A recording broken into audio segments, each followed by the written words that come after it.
Hello, everyone, and welcome to episode 91 of Podcast vs. Enemies, a Destiny Massive Breakdowns show. My name is Impetus, and today I am joined by Court, while St. Kabir is on holiday. We have a short and simple breakdown for you this week, so let's not waste any more time. Court, how are you doing, and what have you been up to in Destiny? Hello, Impetus. I'm doing well. This will be our final episode for this year, but yeah, doing well. Been doing usual stuff on Destiny, plenty of coil runs as per usual. I did get my solo flawless Warlord's Ruin in the bag. Just a quick recap. I posted this over on the Destiny Massive Breakdowns Discord server, but ran Arc Gathering Storm with Liar's Handshake for Encounter 1. A little bit of 1-2 punch shotgun tractor cannon. Encounter 2, I went for Blade Barrage with Shards, with explosive rounds, Incandescent Zoe's Bane, Overflow, Controlled Burst, Scatter Signal, and Dragon's Breath. And for Encounter 3, I went for, very surprisingly, I've never thought I'd be using Celestial Nighthawk since, 7 years ago. Went for that with Sunshot and a Recon, Focus Fury, Succession, and Apex Predator. Took a few attempts to get that flawless run, but we did get it in the bag on Saturday morning. That was what I was doing during my weekend before Christmas. I will also say here that my rocket launcher infographic is also up. There's no text breakdown this time because I wasn't really focusing on anything other than we obviously will talk about Sleepless this episode, but the Dragon's Breath was the only thing that I was going to be talking about, and it wasn't much worth making a big post about it. Wasn't really satisfied with the breakdown, so maybe write something up in the new year, talk about the rocket pistols as well. And yeah, you can find that over on my personal Linktree Court projects and over on the Discord server as well. Impetus, what have you been up to? Before we get into that, I am curious to know what was the number of damage phases for each of those encounters, if you can recall, for the solo flawless. So for the first one, so that was your Liar's Handshake, Gathering Storm, 1-2 punch, shotgun, tractor cannon. I spent about, I think I could have done that in 4. I mean, those damage phases are pretty fast, and to get to the next damage phase, it's pretty fast as well. So you're not hanging about. Even if it's 5 or 6 runs, it's not terrible because it is kind of, you're just in and out. Depending where the boss spawns the totems as well, that could be a bit of I can get one, but I maybe don't have enough time to get the second one. That's the kind of, there's just a lot of movement there. So I think I did that in 5 or 6. It was roughly 5 or 6. And again, that sounds a lot, but because you don't have a lot of time actually doing damage, it's a fairly burst style encounter. For Encounter 2, I was trying to go for the 3. So 3 phases, not 3 fire pits, but 3 damage cycles. Very tight. The window to do that is very tight. So I was mostly getting the 4. If I was being really safe, I was getting 5 damage cycles. But you could, at least on a Hunter Blade Barrage, if you can get those Blades Barrages back up with Shards, just keep putting in Dragon's Breath and just peppering the boss with the Scatter Signal with Controlled Burst. You can definitely get 3 phases, but it's you got to be really tight and very considerate with your type of the amount of damage you're outputting, and obviously a lot of ads can really get in the way as well. That happened a few times. And in Encounter 3, I can't remember because the way it's set up, how do you even when I got to the top, the sort of tier 4 platform, I was holding the boss for a long time because I kept just applying ignition, and I would use Sunshot to burst down the little eyes. Yep. So I think it was 2.5. So I'd do 1 cycle, I'd do another. But by the time the solo flawless run, I managed to get to final damage phase on the first platform of what would be the third damage phase. Okay. Again, it sounds quite a lot, but because you're not really time pressured there, especially between each platform hop, like going from platform 1 to 2, you can spend as much time just kind of, dittering about, using your sunshot just to get some of the scions that multiply very frequently. May I add, they are very annoying. That's why sunshot is really good in Encounter 3. I might go, because I did save a little bit of the footage. I don't think I have enough for, say, an episode of PvE, but I might go back and just kind of make some notes, and I'll post it in the Discord server for my fellow hosts and anyone else that wants to have a look at doing some solo flawless runs. Because I know, Impetus, I don't know if you've mentioned it on the podcast. I think I have you not. Haven't. But I think you mentioned that you were wanting to have a look at doing some solo flawless runs for the dungeons. Yeah, the jig is up. I'm finally going to solo flawless the dungeons. I've done Shattered Throne on Warlock. That's the only one. I wasn't intentionally trying to do it, but I did end up, went in solo and did go flawless. So I'm going to seriously do it. I want to do all of them, as many as I can before the final shape, on all 3 classes as well. So I'm going to go back in and do Shattered Throne on Hunter and Titan, and then move over to Pit and keep going. If it looks like final shape is going to come out before I can maybe get to like Warlord's Ruin before doing all 3 on say Ghosts, because that I imagine it's going to take a long time, then I'll probably just try and get Ghost done on one character and then jump over to Warlord's Ruin. But yeah, I'm going to go through them and try to do it. And I'm also, given the nature of the artifact, limiting myself to 1 solar subclass run of the dungeon, because I feel like that would probably take away a little bit from some of the challenge if I could just run Solar Titan, Solar Warlock, and Solar Hunter for pretty much every dungeon. So I gotta pick and choose. I definitely want to run Solar Hunter with Golden Gun and Blade Barrage. I'm waiting on better Shards of Galanor roll before I put a proper stat build together for that. Yeah, I don't know. I think I want to do that on Prophecy, I think is what I want to try and do Solar Hunter on, and then run some other stuff. I think Prophecy is a good baseline in terms of testing out builds. I suppose the second encounter can be a bit, in terms of ads. There's a lot of ads that spawn in there, and some really annoying ones that are up in the the hobgoblins. Yeah, up in the platforms. They can just be really annoying. But in terms of like a damage cycle, the Kel Echo at the final boss is a very good one. It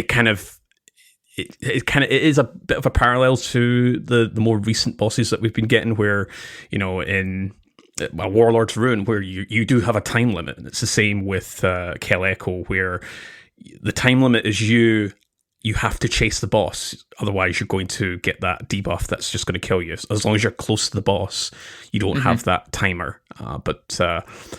Yeah, I would definitely recommend Prophecy as a kind of baseline. This is where I'm going to test some builds. And yeah, Shards of Galanor and Celestial Nighthawk on Hunter, I think they've went from like D or C tier to S tier when it comes to just regenerating super for free, especially when you have a powerful build, a powerful weapon like Sunshot in Warlord Ruin, specifically being able to just one shot those multiplying scions.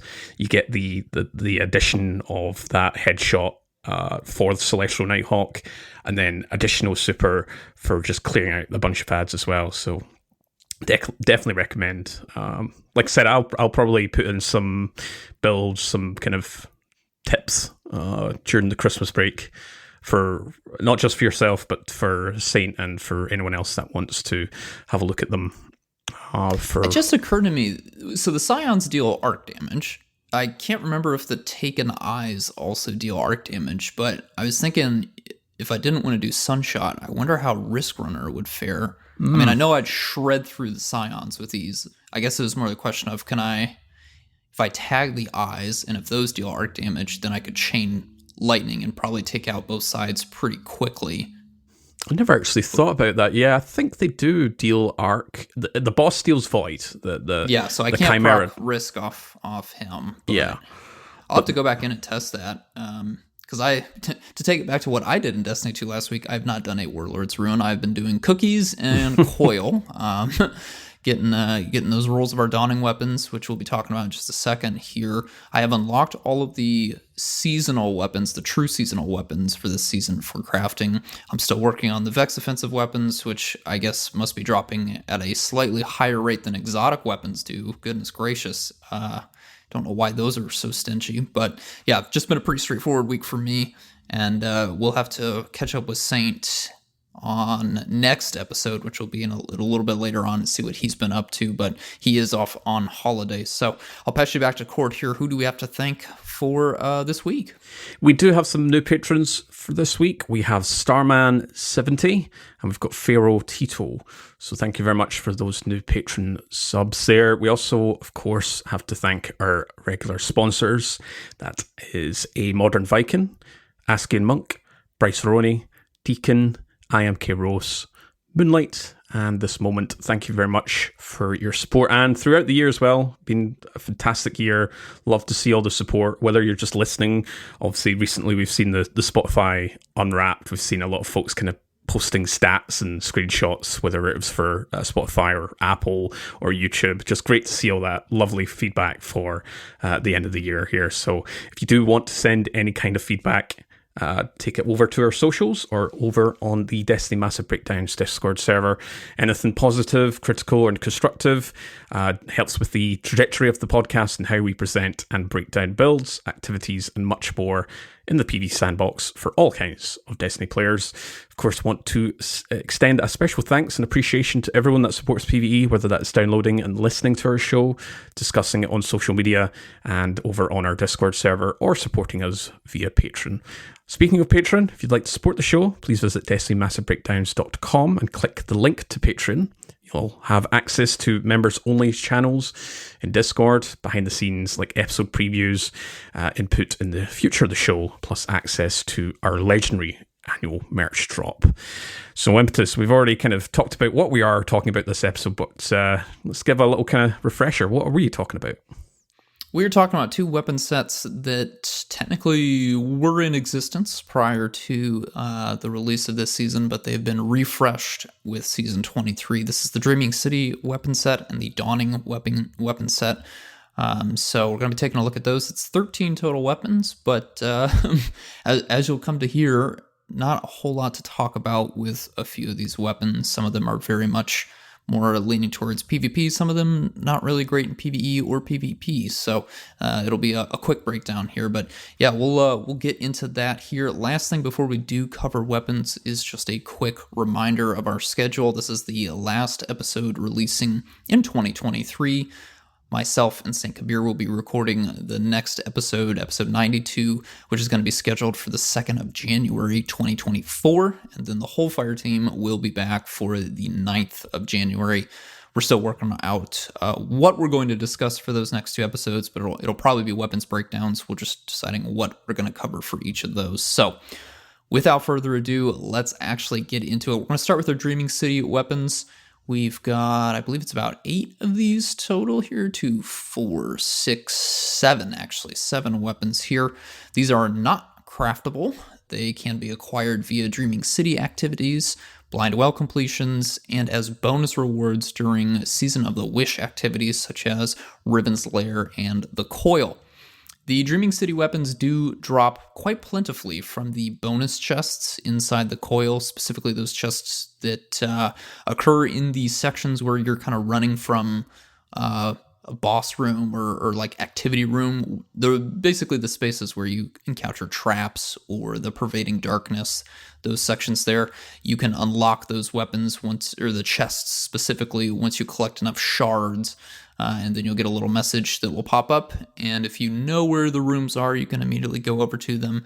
There's going to be 2 chests in there. One of them is going to be trapped with spikes, and it's the other one that you can open and get 1 to 2 drops. Dreaming City weapons are a guaranteed drop, I believe, from all of those chests, and then you do have the chance to get a Season 23 weapon or a Season 23 armor drop on top of that. And yeah, I've gotten about, it feels like 8 Dreaming City weapons to Vex Offensive weapon, which does not drop from one of those bonus chests, unfortunately. So I'm not quite sure why Vex Offensive weapons are so stingy, but might be some stuff later on in the season that increases the drop chances. Yeah, I think it was Super Say who brought up the point where by the time this episode comes out, we'll have the new exotic mission quest. And spoilers, it does take place within what's the play space? The Black Garden. Yeah, the Black Garden. So it kind of putting them 2 and 1 and 1 together to make 2 kind of makes sense that those would probably be also dropping within that specific exotic mission. So I don't have many of the if at all any of the Vex offensive weapons, but presumably they'll be part of the exotic mission as well. That's the theory. That's a good point, Super Say. Yeah. Before the exotic comes out, or the exotic quest, it makes sense. That's right. All right, Court, what is the origin trait that's dropping on the refreshed Dreaming City weapons? Yes, so we have advanced reflexes, and the description reads here, upon taking damage from a target, quickly guard or aim down sight with this weapon to gain bonus mobility, handling, and charge rate for a short time. And the technical details that we have here is that the duration lasts 7.5 seconds. It's not refreshable, so you have to let that duration tick over to 0 before you can reapply it. We're still working on the mobility, probably going to say it's roughly the same as, say, the lightweight frame bonus you'd maybe get on a weapon, so that's plus 20, but that's not the confirmed stat. You get some amount of mobility for free while that duration's up. You get plus 30 handling, and for swords you get plus 20 charge rate. And first up here, we have Tiger Spite, which is our kinetic precision auto rifle. That's a 450 RPM. So yeah, we're going to be comparing this with, I should say, so the frame bonus here, precisions obviously have the intrinsic passive buff of negative 20% recoil yaw. I put that into layman's terms. That's just reduced horizontal recoil. So yeah, we're going to pair this with Firefright and Breakneck as our kind of comparisons here. So for range on the Tiger Spite, we have 62. Breakneck is slightly higher with 64. Stability of 41. Breakneck is slightly higher with 45. Handling of 40. Firefright has 41, but again, if you're kind of tweaking in with the advanced reflexes, that would actually go up to 70, which is quite fast for a handling stat for an auto rifle. Reload, we've got 40, which is lowest. Breakneck has 46, and the recoil direction here is 68, which Breakneck kind of has quite a juicy stat here of 80. So quite smaller. I mean, 68's not terrible, but I think you'd maybe want to kind of spec into that. So yeah, I think this is pretty much middle of the road, pretty solid in the middle. I think you would want to kind of really focus on bringing those stats up. Like I said, I think handling's kind of covered here in terms of if you're utilizing the origin trait. So let's look at the kind of lower ones. So recoil direction, I think, is the one you'd want to go down here. So obviously we have Arrowhead Break. That brings it up to 98. You do get plus 10 handling on top of that. So you could get 80 handling. Thinking, I mean, let's have a look here. If you're okay with 68 recoil direction, say if you're on a PC, mouse and keyboard, you want to go right down to range, you can bring it up to 77 with full bore. Otherwise, if you want to kind of middle ground it, you've got small bore, which is plus 7 to stability and range. I think that's really your choices here. I think it's especially if you're on controller, I think Arrowhead Break just to really focus the recoil direction to almost 100, and obviously the bonus of plus 10 handling as well. In terms of magazines here, it's really whatever you're really focusing on here. You do have your typical kind of ammo changing rounds here. You've got armor piercing, you've got high cal rounds, you've got ricochet. Obviously ricochet does give you plus 5 range and some extra stability on top of that. High cal gives you that kind of flinch on your lower tier enemies, and you do get that plus 5. And then armor piercing is the same here. You can over penetrate shields and enemies once with APR. It does affect champions and shields as well, or barrier champions, I should say. You do get that plus 5% damage increase to those, and we tend to see auto rifle as anti-barrier trait in a lot of these kind of seasons, or in the future it'll be the episodes. Fairly easy to kind of focus on that. Impetus, you got any kind of other perks for the columns 1 and 2 before we head over to the damage and kind of utility perks? I mean, Advanced Reflexes is probably the easiest origin trait to proc out of our available ones. Taking damage from a target, and that's everything I do in Destiny 2 ends up with me taking damage from a target. So I kind of want to treat that 30 handling for 7.5 seconds is kind of a given. So with that in mind, I'm okay with Extended Barrel to give me a little bit of boost to my recoil direction. It does come with that minus 10 to handling, but I figure with the origin trait, I'm still coming out in the positive by 20. So I'm even with the minus 10, I think I'm still going to be, treating this as sitting at a 50 handling with plus 10 to my range, which is what Precisions already excel at. So I'm just further boosting that. And then also sitting at 78 recoil direction, which is really kind of right in that sweet spot. 75 and up is what I will take. So that's really all I have as kind of another thing to throw out there as another option. But if I didn't get that, I don't think I'd be bummed too much. All right, so looking at some of the perks here. So column 3, don't think there's really much choice here. I mean, I don't really value overflow on primary weapons, so I'm kind of looking at subsistence. That's your kind of infinite ammo, kind of infinite non-reloading perk here. Over on column 4, I think Frenzy's it's drawing my eyes. We do have demo in terms of grenade gains. It did get the knockback. We discussed this last episode, but for other weapons, but it did get the knockback in terms of ammo gains. So you're not getting as much depending on the type of grenade that you're using here. I see attrition orbs is here, and we don't. We do have it for sort of other weapons here. So 67% of the magazine rounded down plus 2 hits is when you'd proc attrition orbs on Tiger Spite. So we're probably looking at 67% of the magazine of 33. So you're putting a lot of damage in before you see an orb of power. So I feel like probably going to be the running theme for a lot of these weapons, where attrition orbs would be pretty good, but those triggers are pretty high before you see any sort of benefit. Kinetic Tremors is here as well. I know Saint, he's quite a big proponent for Kinetic Tremors. He likes to see it. In terms of auto rifles, we don't have the amount of hits required for activation. Probably going to be in the same ballpark as submachine guns. They kind of share the same amount of magazines. So SMGs, just SMGs, are 14 before you see that Kinetic Tremor activation. But we don't have any values for auto rifles, but probably around the same ballpark. For me, though, I think Subsistence and Frenzy, that's your kind of... even though you're not benefiting from the Frenzy's reload speed, or even the handling aspect, because you do get 100 handling with Frenzy, that 15% damage increase is really great to see.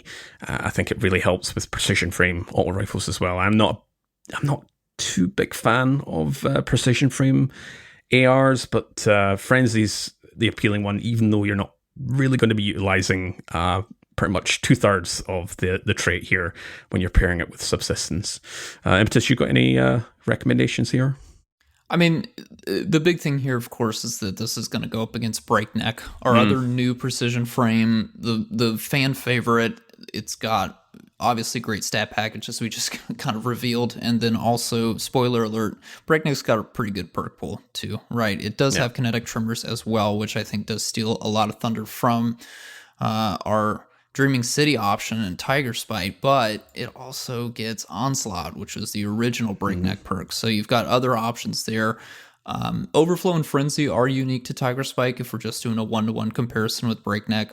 And again, Breakneck does not have our Advanced Reflexes Origin trait. It's got the Gambit Gun and Run, which is significantly less interesting and useful in either PvE. Well, and it's pretty useful in PvP, I'll give it that. But yeah, so I think there's definitely a trade-off. I think there's certainly a reason to use Tiger Spite, but it's a much narrower reason than to just go farm Breaknecks and Gambit, which can be focused for one Gambit Ingram at the Drifter, right? So you've got a very long season to go and chase a really, really solid Breakneck roll versus getting quite a few of these to drop, but the most desirable roll is probably just, I don't know, Frenzy and Overflow if you're into Overflow on primaries. If you're not, then like Subsistence Frenzy is fine, but Breakneck also gets Subsistence, so that's not really unique either. Yeah, I think there's some PvP rules on this that would be worth chasing. I've had a few of those land for me, but for PvE, I'd probably just tell you to go get Breakneck, even if you don't like Gambit. It's just got some stronger perks, and yes, a larger perk pool, but still stronger perks are stronger perks nonetheless. All right, on to the next weapon. Impetus, you want to talk about our hand cannon?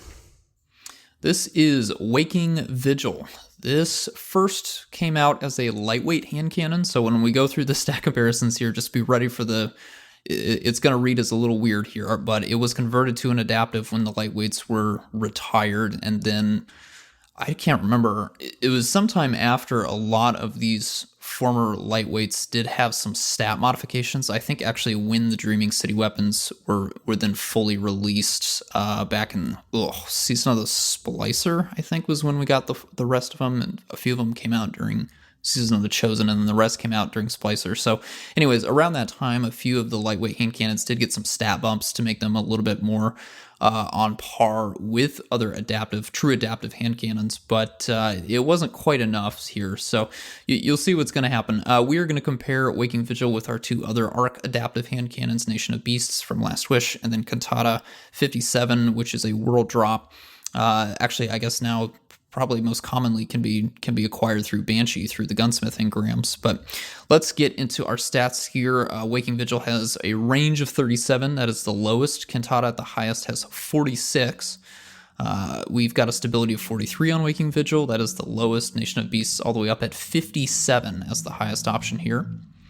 Waking Vigil has a handling of 63, which is the highest by 11 over Cantata, and a reload of 56, highest by 11 over both Nation of Beasts and Cantata, and a recoil direction of 98, which is highest by 3 over Nation of Beasts. So not great on the range and stability front, really great on the handling and reload, just at base here. So that's kind of why the stat package is a little odd in comparison with other true adaptive hand cannons.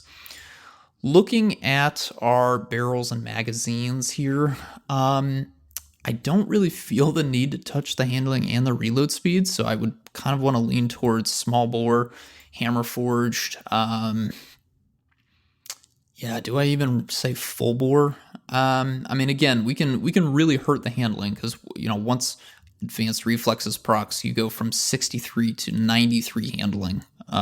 And that's just base plus an origin trait, right? We're not even touching any perks in any of our 4 columns here. So I could probably extended barrel would be okay here. I don't know if I'd necessarily want to touch stability with full bore, but I mean, range is probably the most important one here. So I would say, to be safe, hammer forge, small bore, I guess corkscrew rifling if you really wanted to, or extended barrel. Again, that would take you all the way up to 100 recoil direction. You're just taking a little bit off that handling and then applying it really over to the range band.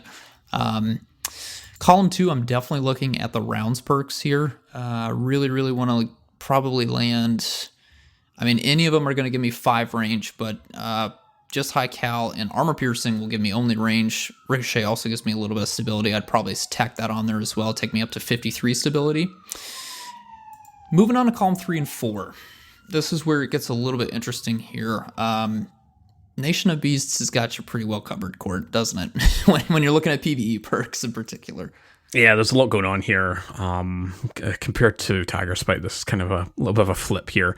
I was actually looking at my very old, original Dreamy City Awakened Vigil. I can remember, I've got Rapid Hit and Dragonfly on that.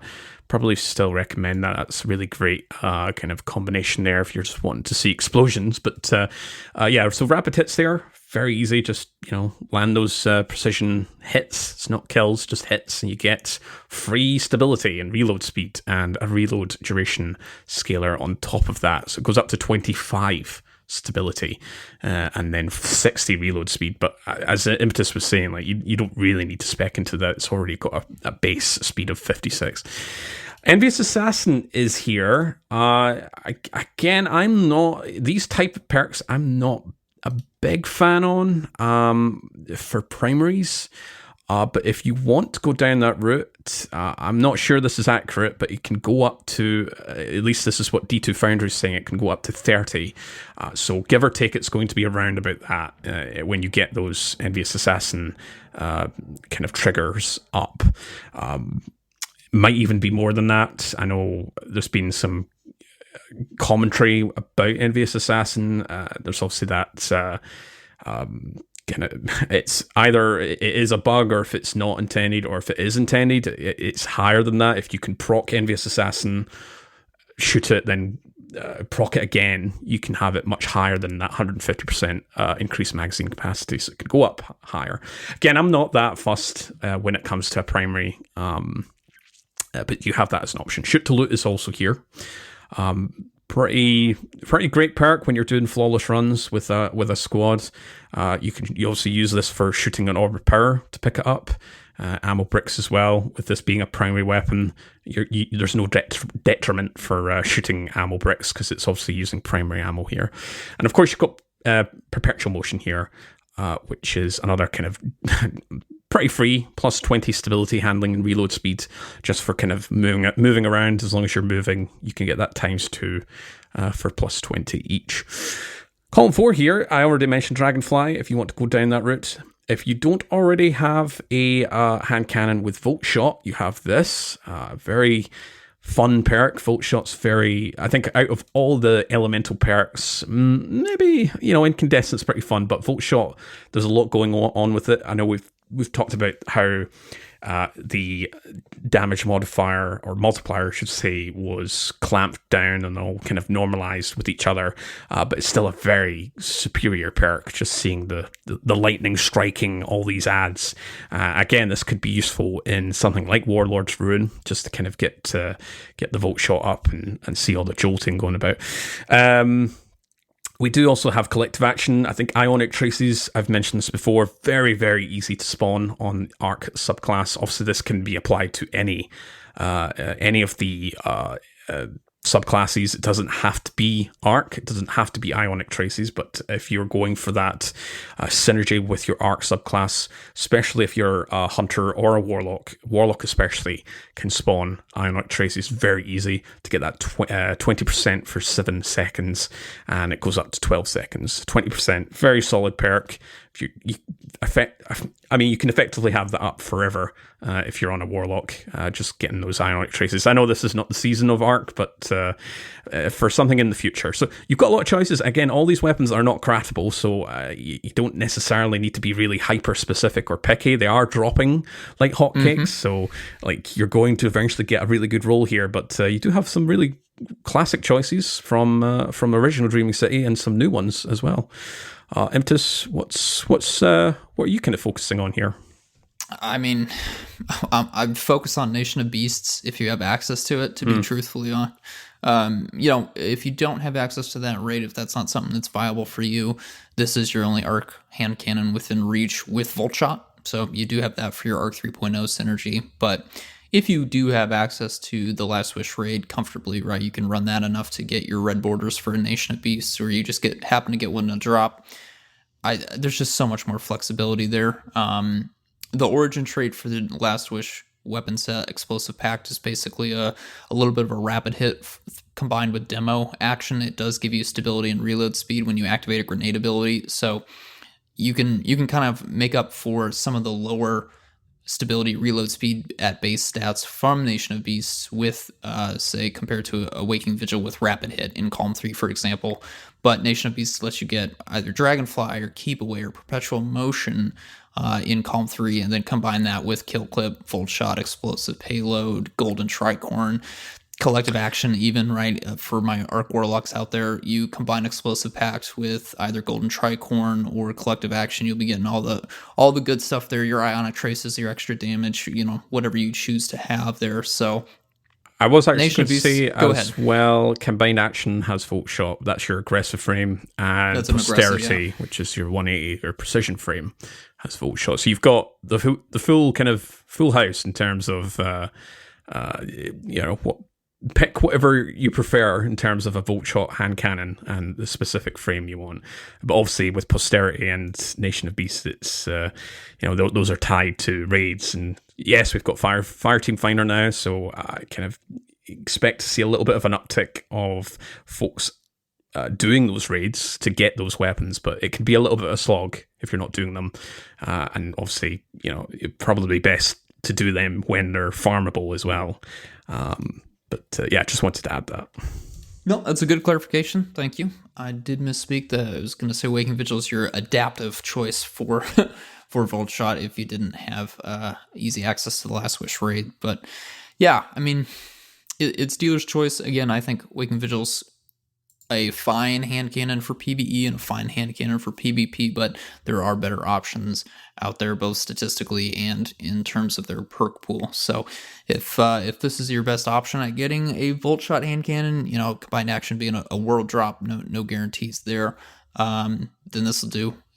Rapid Hit Dragonfly is a great combo. Rapid Hit Volt Shot, great combo. You're not going to go wrong. I'd never frown upon somebody with who doesn't have access to raids running this. This would be a great option, and I do like the sight picture on this, so I completely understand, and it's got a great origin trait. So yeah, that's kind of where I sit with Waking Vigil. Court, I'm curious to hear your thoughts on our next weapon here, because I'm actually really positive about this one. This is a fan favorite for me, but I'm curious to see how you handle our scout rifle from the Dreaming City. Yeah, so this is Vouchsafe, which is our Void lightweight scout rifle. It's 200 RPM, and remember the lightweight bonus here is a intrinsic passive, so you get plus 20 mobility and 6.25% forward movement speed bonus. So, this is going to be pretty juiced on top of advanced reflexes. And looking at the stats here for Vouchsafe, it's got, to boot, 63 handling. So, get that advanced reflexes procced, and you're up to 93. That's kind of crazy to see just for barely doing anything. So Vouchsafe, we're going to pair it with Tarnished Metal and Taraxipis from the Guardian games? That's Guardian games, yeah. So range, we have 33, which is the highest by 3 over both of them. Stability is 32, which is actually the lowest. Tarax has 42. Handling of 63, as I mentioned, it's actually the lowest compared to the other two. Tarax has 69, but again, having that origin trait proc, which should be pretty much constantly, that's effectively 93 at base. Mm-hmm. Reload of 55, Tarax is 59, and the recoil direction is very low. It's at 47, and it's the lowest compared to the two. Tarax is at 54.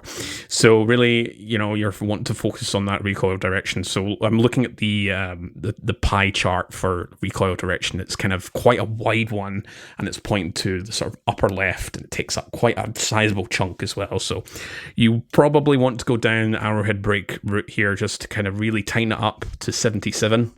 Of course, you do get that plus 10 handling on top of that. If you're not that picky with, obviously with these weapons, they are dropping, but they aren't craftable, so you can't really be too picky. You've got Chamber Compensator for that plus 10 recoil and stability, but you do get that minus 5 handling. It doesn't really matter. We also have Thinking here, again, full bore could be an option, but it does lower down your stability if you're wanting more of a range pick. That brings it up to 48. Small bore, just that +7 to each range and stability. Quite a few options here if you want, but really that recoil direction you want to kind of clamp up a little bit. In terms of the magazine, again, it's got the kind of usual set here. If you want to go down a magazine route, you can increase it a smidge. I think, again, this is not accurate.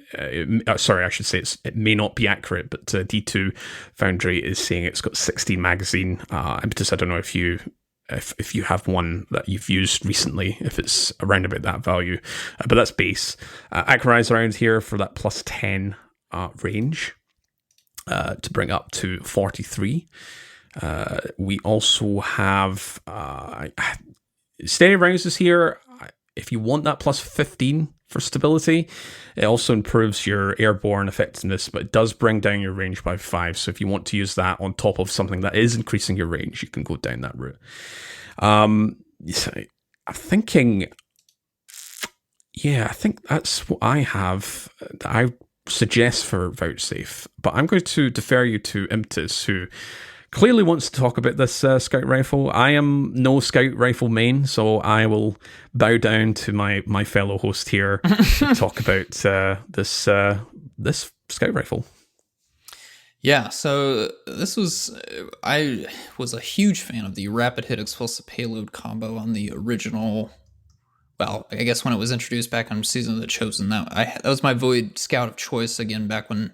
Well, I guess this is still the case. Scout rifles, of course, are a very popular champion primary pick in our seasonal artifacts. So I wouldn't say that I'm necessarily a scout lover, but I've been forced into that role, or at least forced into using them for many GMs. And Vouchsafe, with its explosive payload, kind of additional stun effect, or stun forgiveness, however you want to describe that, was one of those tools that just kind of became an old reliable when it came time to do my 6 GMs for Conqueror Guilding over the seasons and over the years. So that's kind of where I came to love Vouchsafe. And then, of course, our King's Fall raid came out, and we did get Doom of Calcus, which is a precision frame scout rifle that had, of course, explosive payload frenzy. But since that time now, and with Vouchsafe coming back, we've got some Void 3.0 perks in the mix here. We've got some more emphasis on build crafting, leaning into making sure that the element of my gun and the element of my abilities are matching up for some extra fun, extra damage, extra utility. So this is, I think, where Vouchsafe kind of comes back around to really take an edge in my mind, even over Doom of Calcus, even though Doom of Calcus is craftable and does have a really solid perk pool. We've got some great options here on Vouchsafe. You've got Repulsor Brace in column 3. You've got Rapid Hit as well. I truthfully, if you do find the gun to be really unwieldy from a stability point of view, Rapid Hit is probably the best I can offer you. That will take the stability stat all the way up to 57. It's going to cap out your reload speed at 100. So you're going to have a very snappy feeling, very fast reloading weapon, which I think is great here. 4th Time's a Charm is also here as well. Not a bad option, but I think you can do better. Outlaw, again, perfectly fine option. But for me, far and away the best is Repulsor Brace.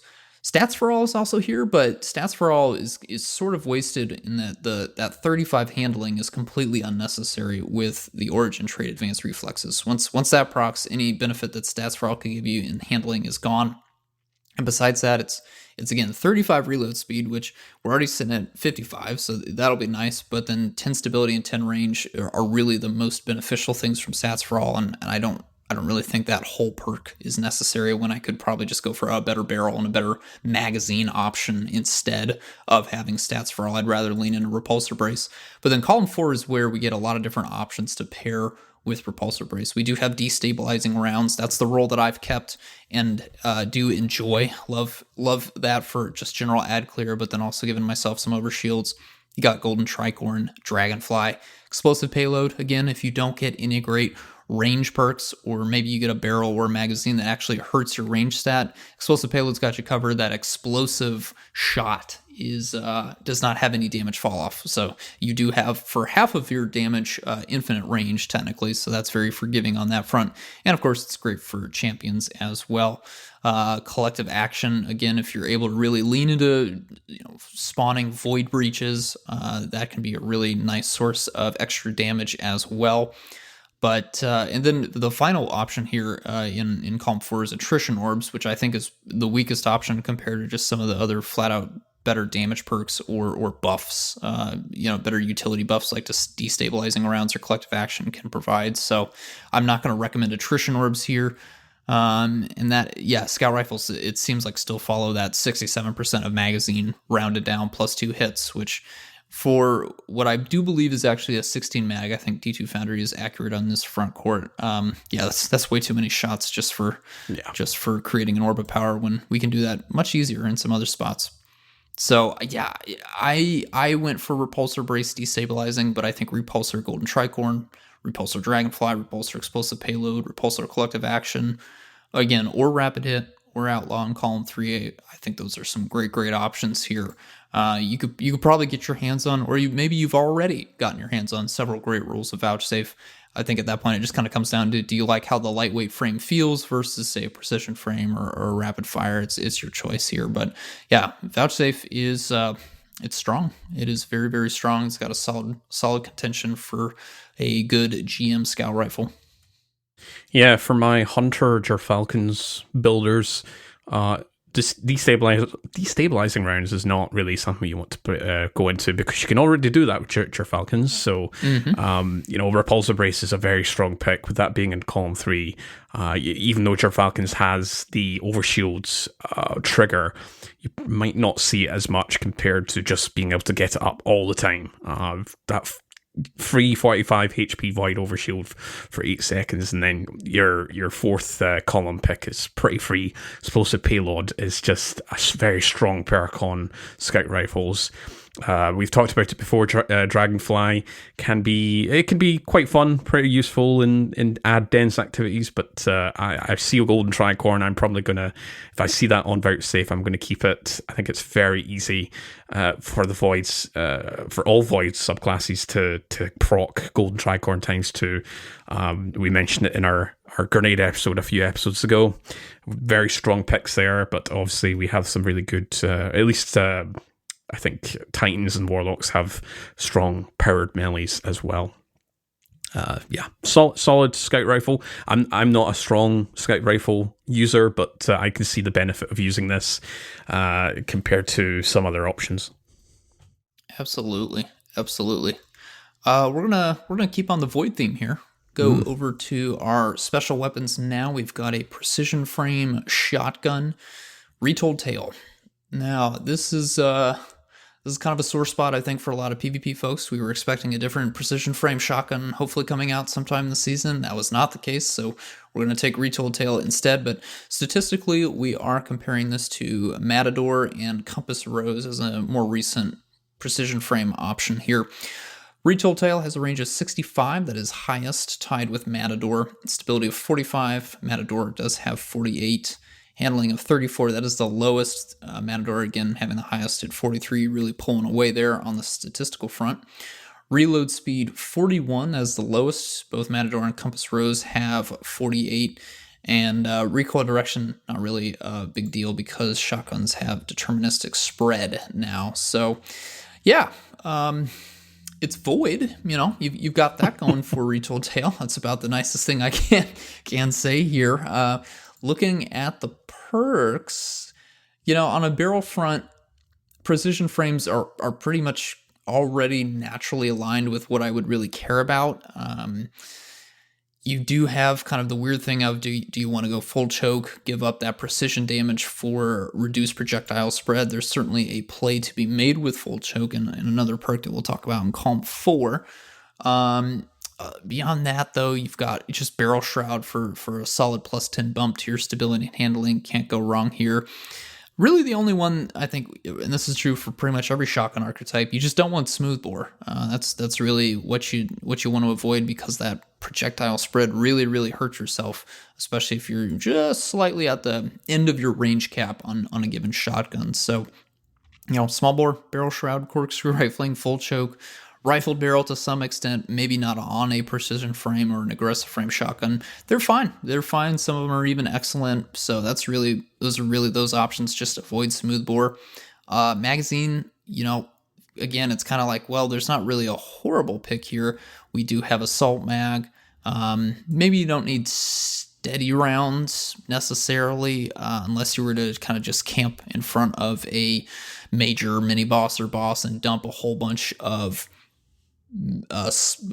pellets. Couldn't even think of the right word in front of them, but that's not really that kind of role. That kind of fantasy isn't really supported by the column 3 and 4 options here. So I'm not even sure that there's a real reason to go steady rounds, accurized rounds for even more range. But I would probably say in this case, I'd rather go for a true magazine perk like assault mag, appended mag, tactical mag, extended mag.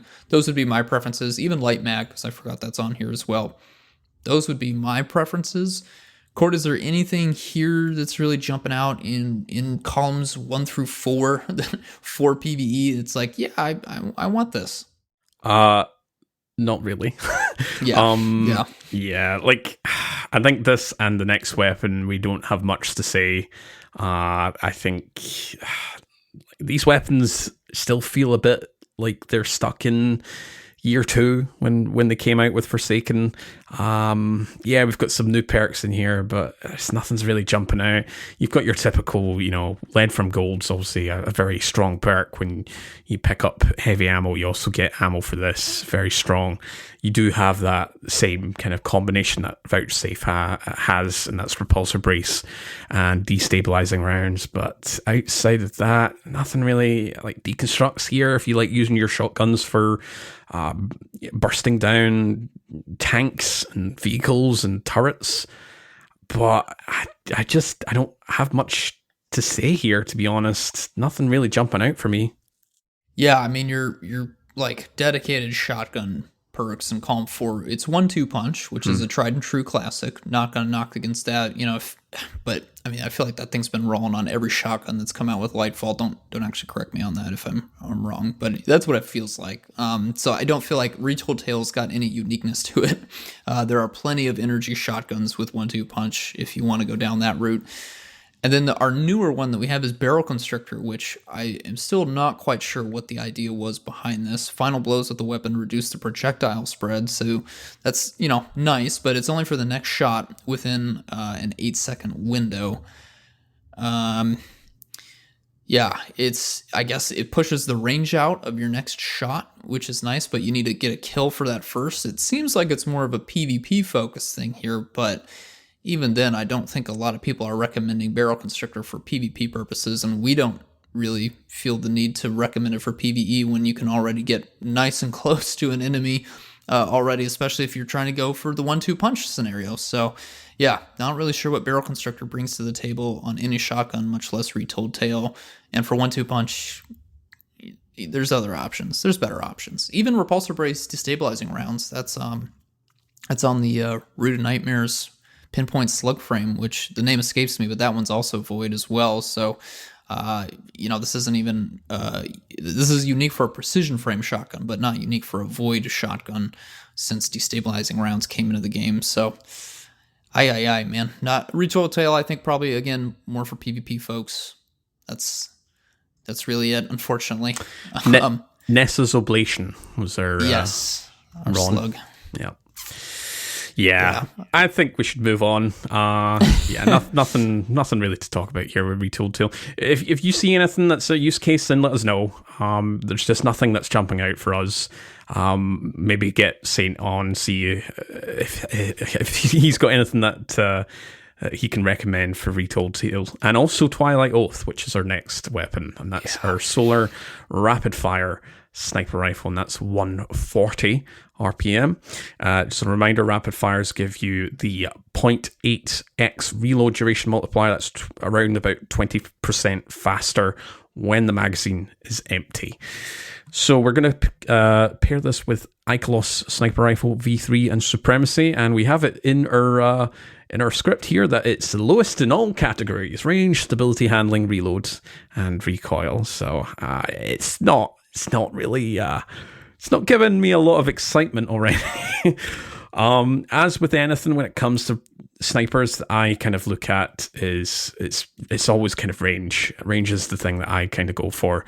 If you want something that's a little bit more handling, something you want for handling, doesn't really matter because it comes with 65 to boot, and again you get that plus 30 from the origin traits. That'll bring it up to 95, so you can kind of dismiss anything that gives you handling. You could maybe go for something that gives you stability and recoil direction. This is a rapid fire, so you do want to kind of clamp down the amount of recoil and sort of visual recoil that you'll get. So chambered compensator does give you plus 10 stability and recoil, whereas it gets your minus 5 handling. Again, it doesn't really matter with the origin trait. In terms of magazine perks, with this being a higher magazine, I'm just thinking, looking at so I'm going to skip the magazine perks and just highlight one perk from tier 3, column 3, and that is Envious Assassin. So Envious is here, and again, I mentioned the whole kind of thing about Envious Assassin where you can get that 150% to proc, shoot it, then reproc it, and it goes up further. I think it's another 50%. It goes up. It goes another like higher. It's like 200% or something like that. So you can get up to the magazine here it says 6, so it can go up to that's 15 if it's 150%, and then 200 would be 18. I'm trying to think if this would have enough reserves to even get to that. I think that might... I didn't even think of that. That'd be pretty funny. I'm not sure if it can go up to 18 if it's got enough. I think it should, no, because it's a rapid fire. It's got deeper ammo reserves anyway. But that's what we're thinking it would be at 18. Again, someone's probably going to correct us here. But that's Envious Assassin. But going back, so again, when it comes to these sniper rifles, you want something that gives you a little bit extra in the magazine. So at base value, I was saying that would be 15 and then 18 for Envious Assassin. Tac mag gives you that extra in the magazine, plus reload speed, plus stability. A pennied mag doesn't give you the extra stat bonus, but it does give you that plus 1 in the mag as well. So it's one of those two. That would bring us up to 14, and then it would be... I'm really stretching my my maths here on the fly here. We don't have it on the script. On the fly. It would be about 16, 17, then maybe go up to 21. Again, that's all theory. Really on the fly, showing our professionalism here. But yes, so Envious Assassin, the whole kind of point that I'm making here, it's got Envious Assassin, which is very interesting to see. But I still think with this sniper rifle, I'm not that fussy about. I'm just saying, Impetus, I don't know if you know if we have an Envious Assassin sniper rifle already. We've got Volta brackets. That's an aggressive frame though. We've got Last Foray, which is also an aggressive, and we have Bite of the Fox and Urakanji. So Urakanji is probably our direct competitor. It's in a different slot. It's Stasis. That also has Envious Assassin. But I don't think I've ever had a Envious Assassin Urakanji to drop for me to really flesh out how the ammo kind of interacts with the with Envious Assassin here. But in terms of the other perks, I know Saint's quite keen on Precision Instrument. It's here. If you can really land those shots, going to make quite a difference when you have Envious Assassin. You don't need to reload, so you've got as much ammo as you can like squeeze into your magazine here. Thinking, is there any other choices here that you'd pick here, Impetus? I would probably do Envious Vorpal as the safest option here. I think Envious Precision Instrument Precision Instrument, it takes 6 stacks to get up to that maximum amount of 25%, which is the whole magazine, assuming you don't get Envious Assassin. So, if basically my point is, if you get a roll of Twilight Oath with Precision Instrument and no Envious Assassin, delete it immediately, because what's going to happen is you'll get to that max cap and you'll have to reload, and then it's over. So, yeah, I don't know. Would I use this?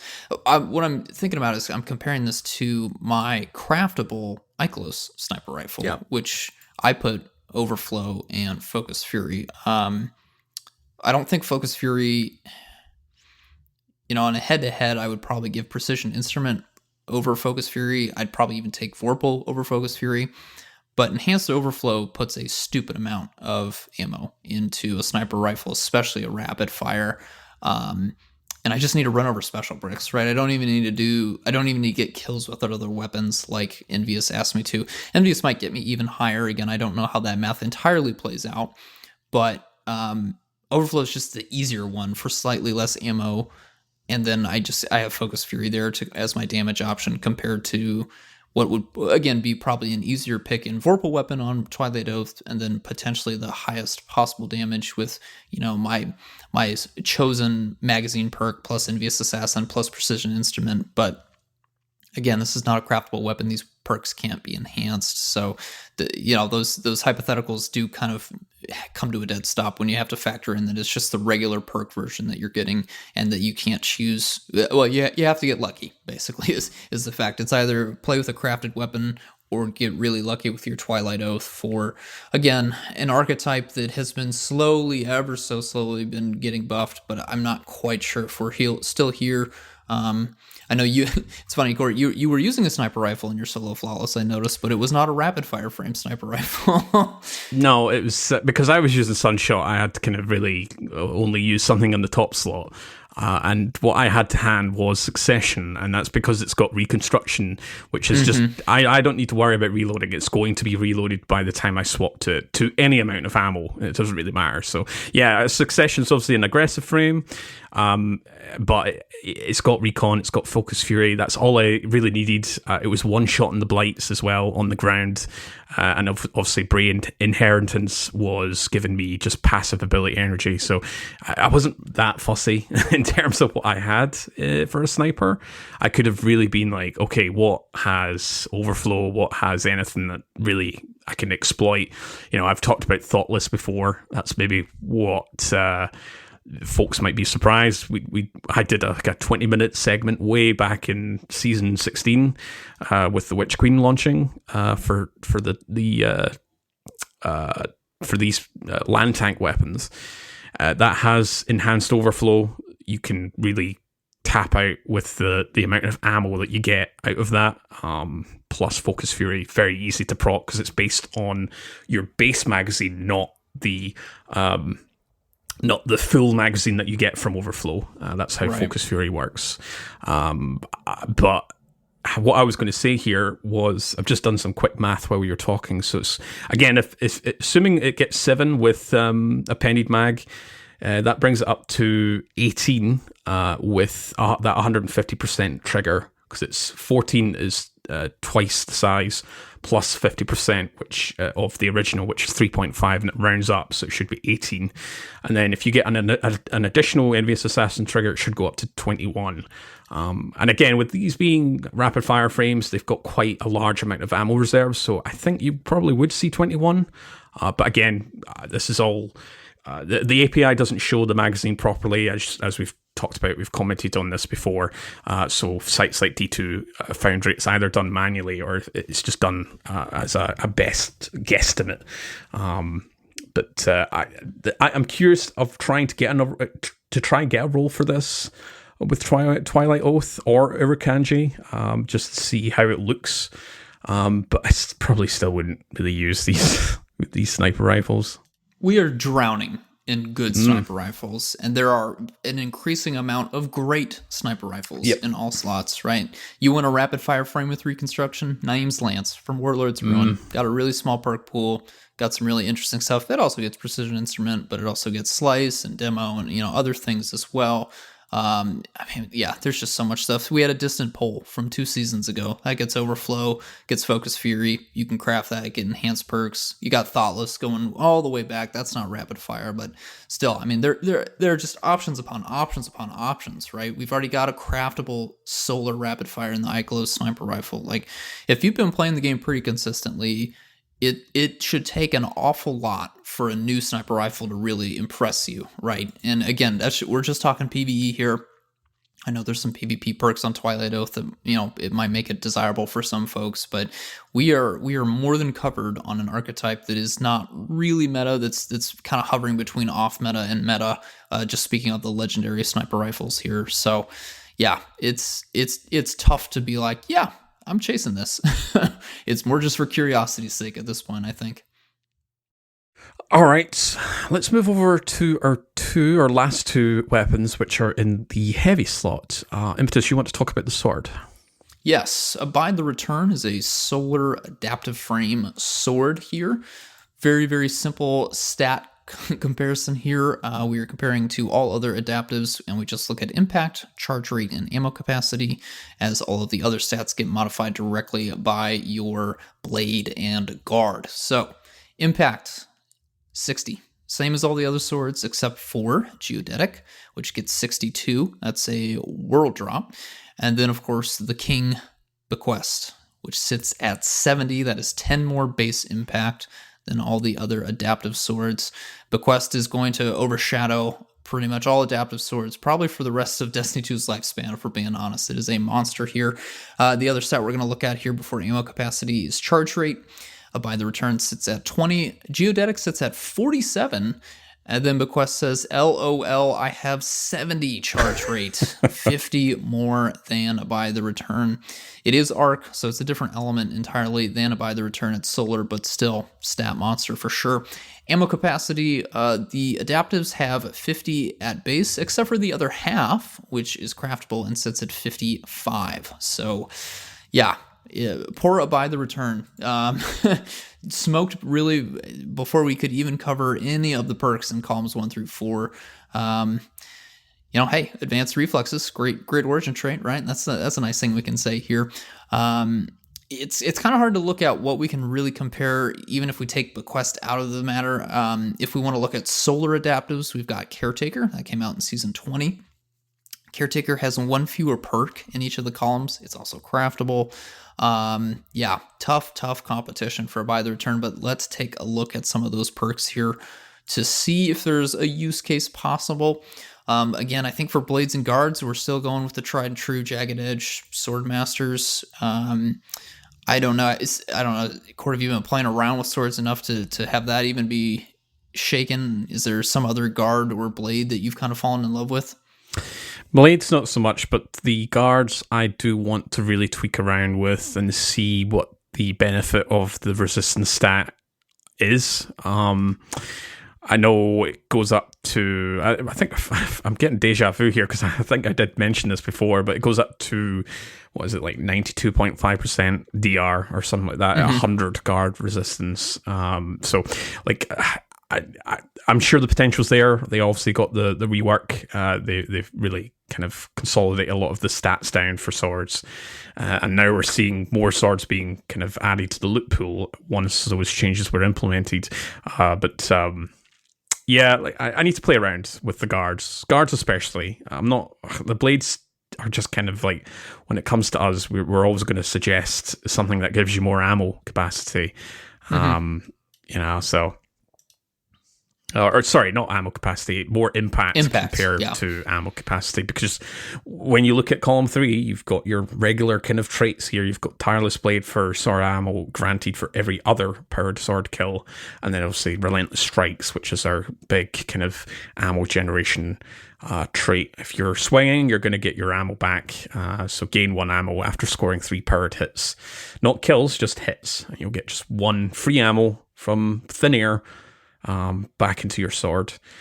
But it's, man, these perks are just not filling me up with much joy here, especially when you compare it with Caretaker. I've got this on another tab, and I'm seeing in this fourth column, you've got Surrounded, you've got One for All, you've got Incandescent. It can be crafted as well. Enhanced. All these, Surrounded can be enhanced on Caretaker, which gives you a much higher damage bonus. Then swap back to Abide the Return. It's just like, oh, there's nothing really here that's filling me with much hope here. Whirlwind Blades here. 30% damage buff when you get that 10 stack. Permeability. Do you see much utility here with swapping elements, Impetus? No. I was about to say, well, we can have a stasis sword, and then I remembered we're going to talk about a stasis sword in this episode that's currently dropping. So even that, falls short there. And we've already got Strand Adaptive from 2 seasons ago. So, yeah, nope. Yeah, not much to really talk about here with Abide the Return. Pretty launches with poor stats. Just not great perks. If you can get a Caretaker, obviously this season's going to be a long one, so you can get those 5 red boxes for Caretaker. If you want a Solar Adaptive that has Incandescent, that is your choice for Caretaker. But if you get an Abide the Return with Incandescent while you work to get a Caretaker, that could be your little kind of use case. But yeah, we don't have much else to talk about with this sword. Again, let us know if there's anything niche that we've missed out, but I certainly don't see anything. All right, on to our next kind of a bit of a miss, Heavy. Speaking of not seeing anything. Yeah, Sleepless. I didn't even talk about it. So I started writing the script for my rocket launcher breakdown, which included included Dragon's Breath, and we talked about Crux Termination a little bit a few episodes ago as well. But I completely forgot about Sleepless, and Oof. Yeah, but like when I went back and looked at it, I was like, yeah, there's nothing really to talk about with Sleepless. Yes, so Sleepless is our arc high impact rocket launcher. That is a 46.5 RPM. The values in game are wrong. The damage profile for this rocket launcher is a 1.0x. That's your baseline. So 10% more damage compared to precision rockets, but 10% less damage compared to aggressives and adaptives. So the total ammo capacity here, so looking at base, 1x, 2x, and 3x reserve mods. No field prep, you have 7, 8, 9, 9. With field prep, it's 8, 9, 10, 10. Bipod is also here. With no field prep, it's 12, 13, 14, 14. And bipod and field prep, you can get 13, 14, 15, 15. So this is our only non-sunset arc high impact. So we're actually going to compare it with Semiotician, which was last season's Strand high impact, and Braytech Osprey, which is the current Nightfall Void high impact that's dropping. Reminder, the Adept Braytech gets +3 bonus to all of the other stats when it's fully masterworked, in addition to the +10 in the masterworked stat. At base, 90 blast radius. This is your blast radius rocket launcher, so it's the same for all the high impacts. You have 40 velocity, which is actually the lowest. Semio has 44. 66 handling, which is kind of middle. Semio's slightly higher at 69. And 33 reload, which is actually the lowest. Semio is 38. So again, this is another one it's a random roll. It's not craftable. It's got pretty bad stats to boot when you've got something which came out fairly recently in terms of last season that you can craft and then enhance as well. Let's talk about the ammo here. So it's got the same inventory stat bracket with the others, with the Braytech and Semio. So Semio can get enhanced field prep. So no bipod with Semio, it's 9, 10, 10, 10.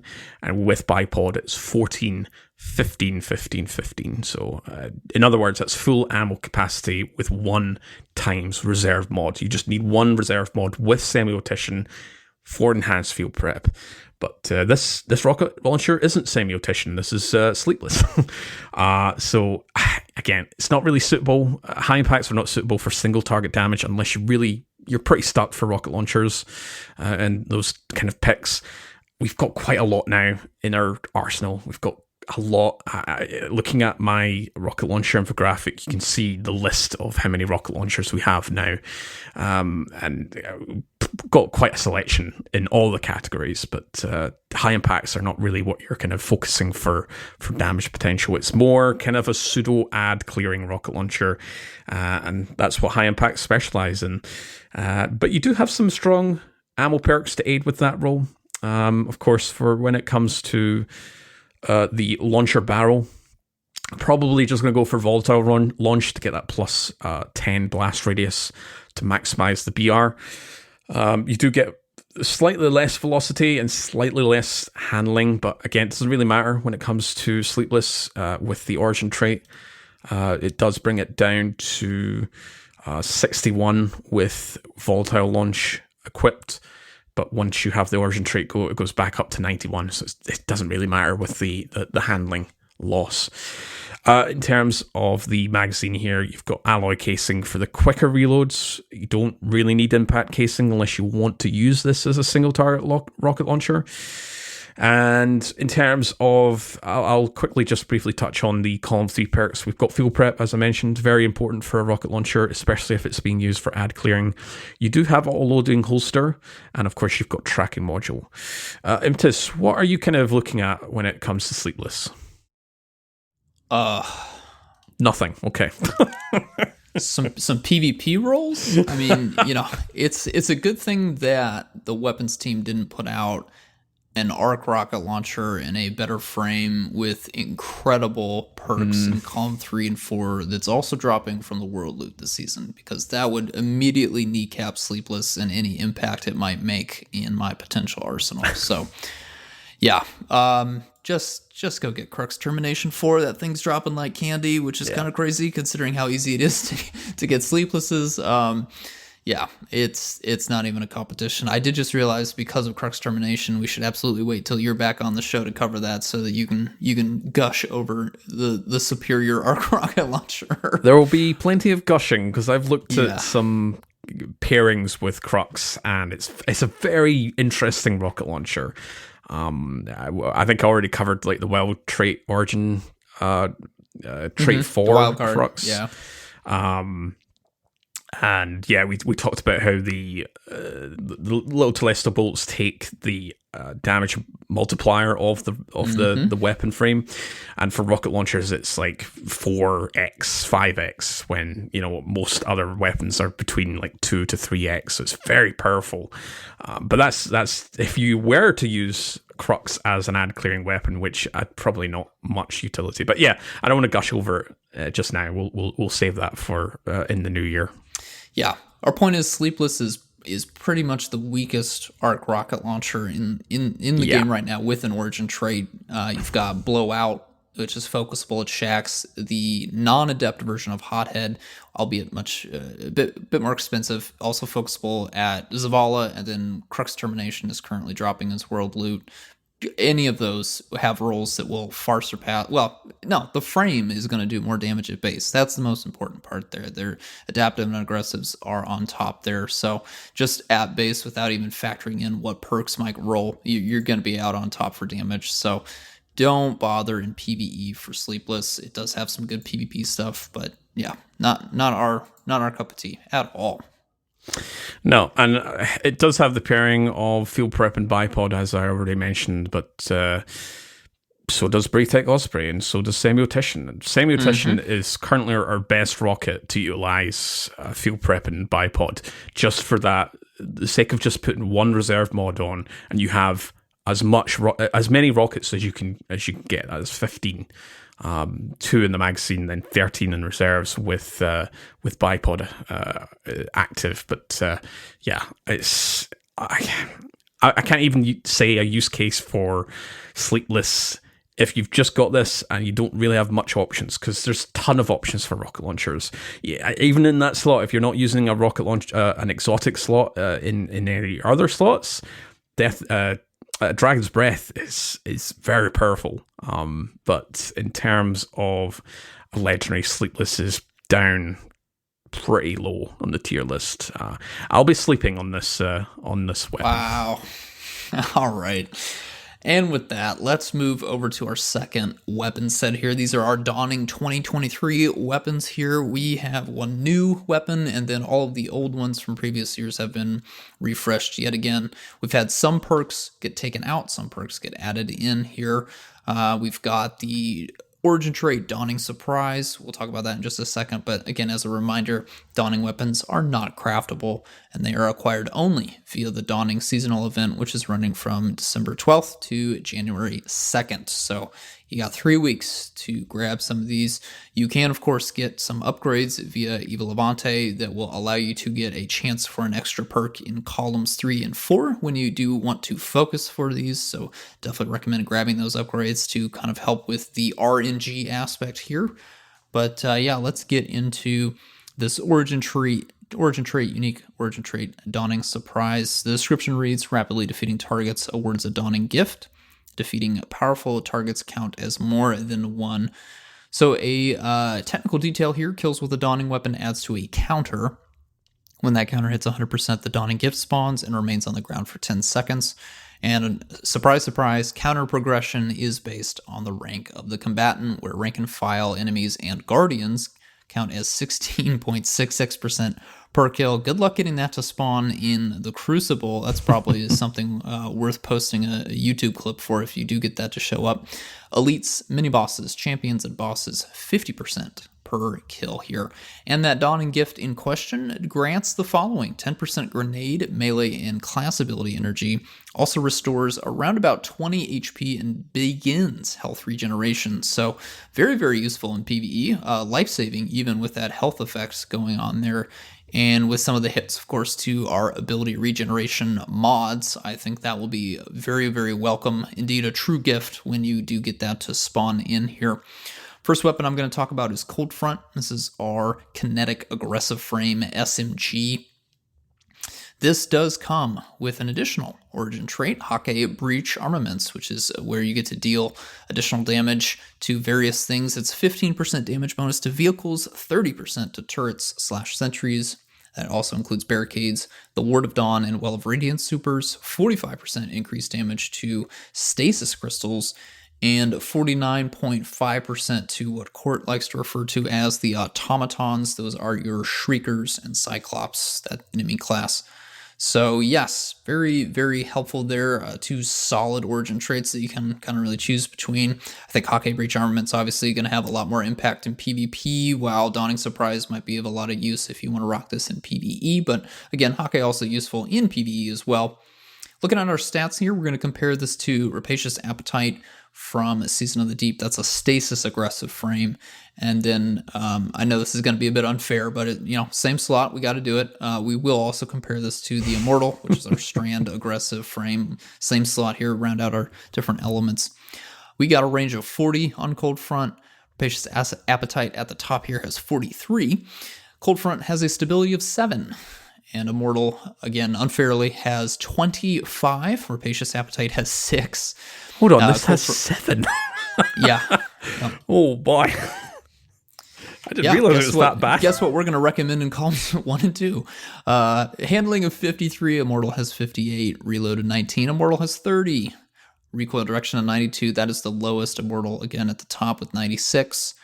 So why would I want to run Cold Front? Just looking at the stats, well, probably for the Origin traits, because there's not really a whole lot there to recommend. So if you like Hake Breach Armaments or the Dawning Gift, then this is your aggressive SMG in the kinetic slot. But let's move on to some of our perk pool changes. We're going to be looking at the 2022 variant and what has changed. So in column 3, 2 perks have been removed: Air Assault and Slick Draw.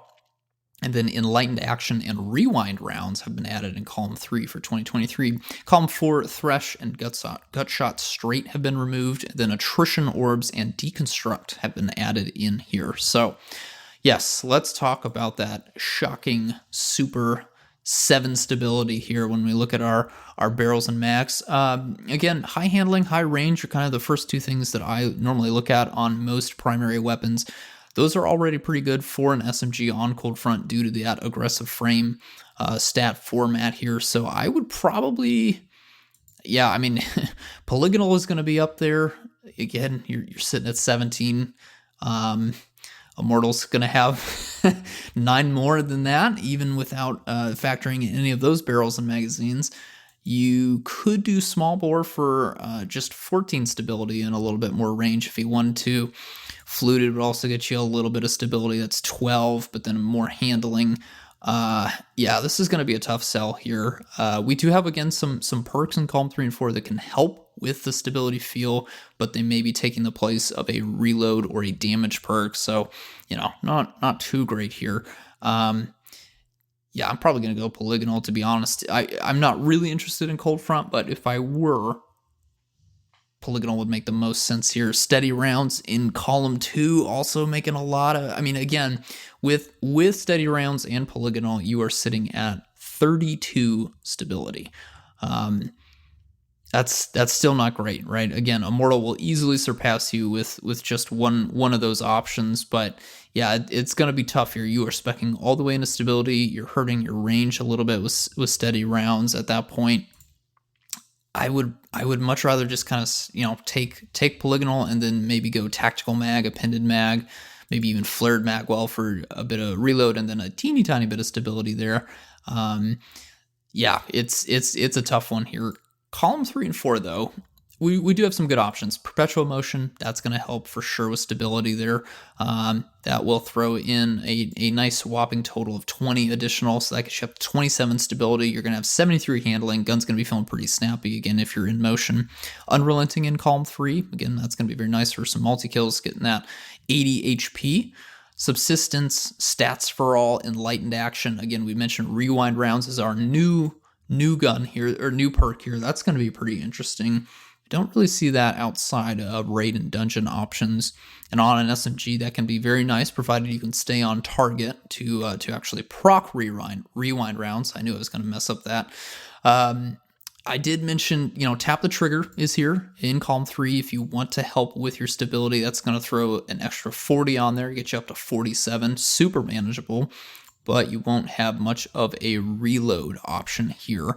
So I suppose if you want to look in column 4 and take Frenzy, that can certainly help with getting that reload speed up to 100 once that procs. So you could do Tap the Trigger Frenzy for my controller players there if you're, really want to go down this route. That should make the gun feel a little bit more steady, and then of course help out with your damage, your handling, and your reload speed.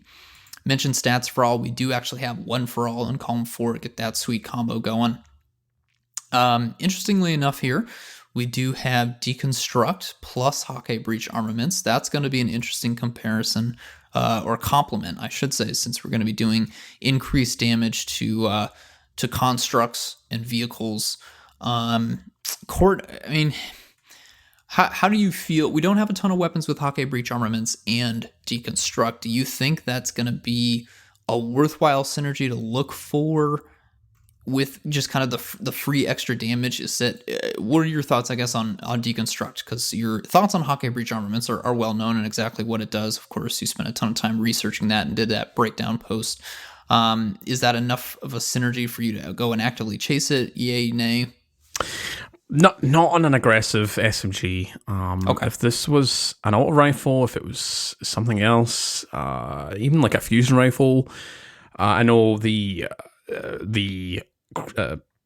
Crucible pulse rifle, not the Crucible, but the comp one. Yeah, the comp one has all three. It's got Deconstruct, it's got Hacky, and it's got Vorpal weapon. Vorpal, so you could really hyper stack all of that.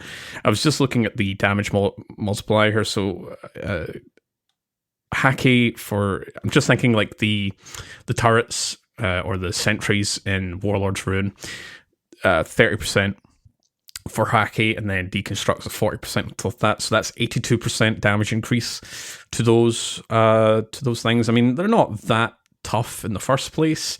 I think this would be a little bit more useful in PvP anyway. This is what I think some folks might want to be utilizing in PvP, just to sort of chew through wards and Well of Radiances and barricades. But like this might be just a little setup, and then in the future we'll probably get a Hacky Breach Armaments plus Deconstruct auto rifle or pulse rifle that's not attached to a seasonal event or the comp playlist. So it's interesting. Like, I am pretty intrigued with Deconstruct and Hacky. One or the other by themselves, they can be a bit like very situational, but if you can start really pairing and multiplying both of them together, and I'm just actually looking, so 1 point, so 82% times Vorpal, which is 20% on a primary weapon, that brings it to 118% just against vehicles, barricades, sorry, not barricades, but sentries, turrets, all that kind of jazz. They're going to be doing a lot of damage if you paired the three of them. But in terms of other perks here, we've got the patented PvE sofa roll. That's stats for all and one for all. I think that would be pretty useful in terms of just really capitalizing on increasing those stats. Handling goes up, your stability range is already up there, reload. That's your kind of roll if you didn't get that a few years ago or last year. But outside of that, I'm not really a big fan of aggressive frame SMGs. I like to make my aggressive frame SMGs more like the other archetypes, which is why, I'd prefer something like stats for all or one for all to just kind of really bring down the detriment of firing pretty slow. Yeah, it's a harder hitting caliber coming out of an aggressive frame, but it just doesn't feel right when I have my mouse and keyboard on and I'm using aggressive frames. It just doesn't feel great compared to the other archetypes. No, that's completely fair. Last thing I wanted to say here, we have had another Hacky Breach Armament SMG. That was the NOD. It's precision frame, so that's why I didn't bring it up earlier, but that can get Vorpal Weapon, interestingly enough, combined with Hacky Breach Armaments, whereas this one can get Deconstruct plus Hacky Breach Armaments. So there is kind of, we've already had that option. Again, this will be, you could focus for NOD at Banshee with the gunsmithing grams if you were still trying to chase that roll for some reason, but we've already kind of dipped our toes into Hacky Breach Armaments plus an extra damage perk for specific construct, basically for non-enemies and guardians in certain behind barricades and certain supers. So it's not even new in that regard. It's just we got Deconstruct thrown on there, which I think probably a little bit better pairing maybe than just Vorpal in an origin trait, but still not enough for me to go chase or even recommend, really.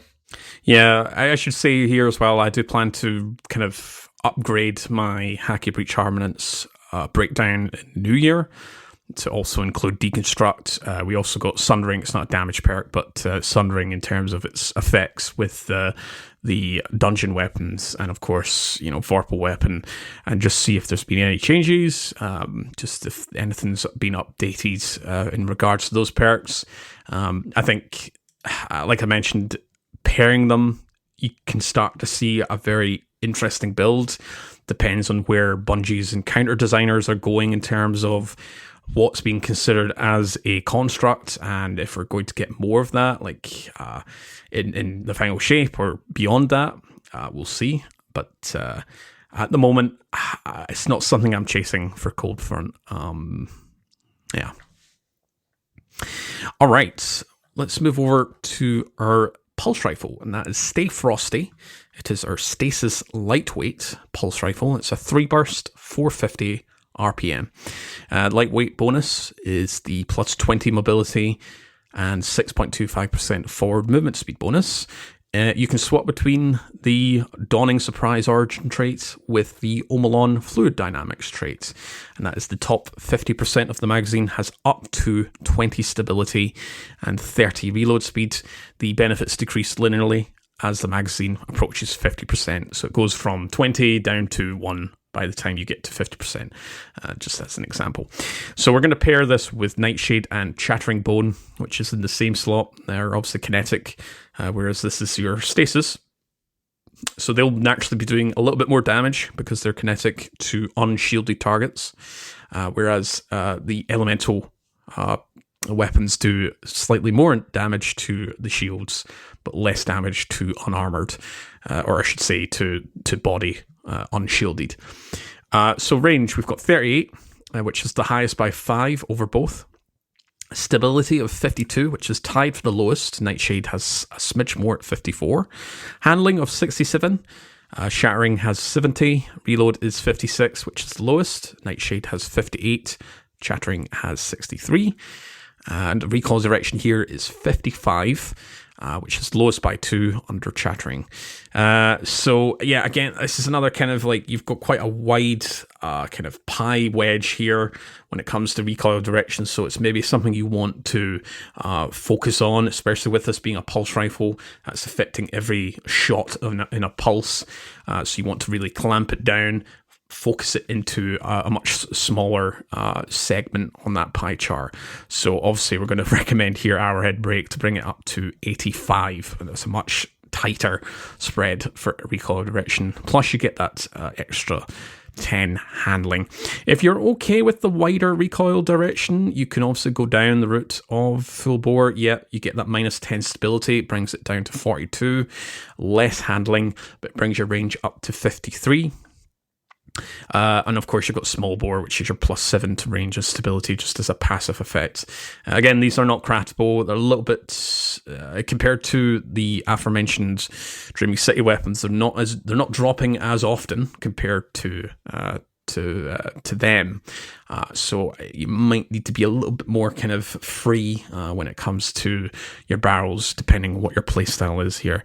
In terms of your magazine, I think Acarized rounds, just for that plus 10 range, is a free pick. But if you want a slightly higher magazine, you can take it up to roughly 31, which is the base, up to roughly 37.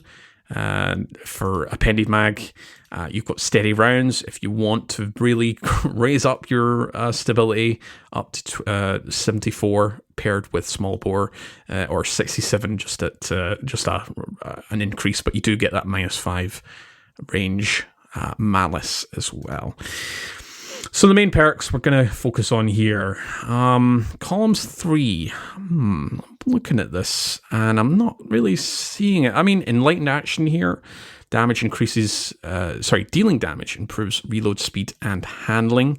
But to be honest, Stay Frosty doesn't really need those. I mean, after 4 stacks of enlightened action, you're already at 100 for handling and reload speed. I mean, heating up, if you're making a lot of kills, again, that's more of a stability and a recoil direction. The more kills you make, the tighter and more stable Stay Frosty will be. But I'm more focused on the column 4 perks here. And of course, collective action is here. It's got 20% for your 7 seconds. When you pick up any elemental effect, Fire Sprite, Ionic Trace, obviously Stasis Shards is going to be your main draw here with being a stasis weapon, or Void Breaches. If you've got any Strand Tangles, just throwing them around, you get that 20%. I think on a Stasis subclass though, you're also going to be focusing on Stasis Shards, fairly easy to spawn them in. You have Headstone, which is your regular kind of Stasis object. So if you want to use Stay Frosty as your trusty pulse rifle, proccing a bunch of stasis effects when you destroy a crystal. And then that's pretty much it, to be honest. I mean, the rest are mainly PvP perks. I'm chasing this role, or I should say, I'm chasing this weapon mainly for the PvP aspect, not the PvE. I don't see much utility here. Impetus, do you see anything that's drawing your attention for the PvE environment? Just collective action. Yeah. Yeah, the others, we have other stasis pulse rifles with Headstone, obviously, and then Disparity, of course, also rolls Desperado, and it's craftable. So, yeah, and I mean, even on the Headstone front, like, Disparity rolls with Hawkeye Breach armaments, so you get extra damage dealt to your Headstone crystals. Psi Hermetic 5 gets the Wildcard Orchid trait, and if those little submunitions detonate near one of your Headstone crystals, they shatter it, which can be awesome, because you can self-proc a shattering Headstone stasis crystal. If you have a group of enemies, you get one in the middle with a headshot, they immediately turn into a stasis crystal encasing the other enemies nearby. At the same time, those submunitions pop out and they land right next to those encased enemies, detonate, shatter the crystal. It's a wonderful little synergy there. So even on that front, like, okay, cool. Stay Frosty can be really nice with collective action, getting me that extra damage when I pick up those stasis shards generated from Headstone. But if I'm just going for like raw damage, the wildcard origin trait's going to be very helpful on Psy Hermetic instead. So yeah, really don't see much of a PvE aspect for Stay Frosty. Again, very interesting from a PvP point of view, but we're not going to talk about that. So yeah. Bummer. I think out of the, we've got 6 Dawning weapons here. This is probably one of the weakest. No, I don't think it's the weakest. We'll talk about that later. But yeah, this is maybe not something that's drawing a lot of PvE attention. Like Impetus said, there's just a lot of options that are giving you Desperado or giving you Headstone. So yeah, if you get something that's got collective action, Stasis Shards very easy to collect on each of the Stasis subclass. I think that's your main draw here. But yeah, nothing really kind of jumping out for me. All right, Impetus, you want to take the brand new weapon for this year? Yes, so this year's new Dawning weapon was Albedo Wing, the Arc Aggressive Frame Glaive. So aggressive glaives have high impact, middle shield duration, low magazine, and a slow melee attack. Albedo Wing does also come with the Hawkeye Breach Armament's origin trait. I've already broken down those values and how they differentiate across the vehicles, turrets, stasis crystals, and automatons. We've only got one other aggressive frame, also coming from the same season as Disparity. That was our Judgment of Kel'Garath, which is season 19's solar aggressive frame here. So we're just going to compare it to that to be truthful here. Range of Albedo Wing 75, that's higher than Judgment of Kel'Garath's 71. Handling highest at 35 versus Judgment's 28. Reload is lower, 30 versus 35. Shield duration higher, 30 versus 25. And, it's got stats compared to that solar sibling here. Well, I say that. This one has 4 in the mag at base. Is that what Kel'Garath has at base? Oh, I forgot to check that when I was in game. Okay. I can't remember. I think it is 4. That's actually the most important stat, arguably, for this compared to some certain perks that show up in column 3 here. So just remember 4 in the mag at base here. But yeah, as we were saying, it's Arc, but doesn't have Volt Shot. Unexpected Resurgence, which is our Trials Adaptive Frame Glaive, does have that. I think this is the second newest glaive archetype. So, it's kind of hard to determine what their utility is until we get more and more of these. But again, it's just they hit hard and have average shield duration, very, very low reload, very, very low handling. So those are typically things that we want to address here. But for Albedo Wing specifically, we've got 4 in the maggot base. When we look at our halves here, gosh, it's been so long since I've even looked at these. What do I even recommend for these? Goodness sakes. Oh, probably something like auxiliary reserves, right? You want to get shield duration up. That's pretty much the most important stat here that column 1 can offer. Don't really need to touch range a whole lot. Again, 75 is plenty. This thing's got a ton of range for that projectile shot here. I definitely don't want lightweight emitter to take out my shield duration. Yeah, I think it's got to be auxiliary reserves, right? I would say that, yeah, just to really focus on the shield duration. Gotcha. So then moving over to column 2, these are our magazine perks here.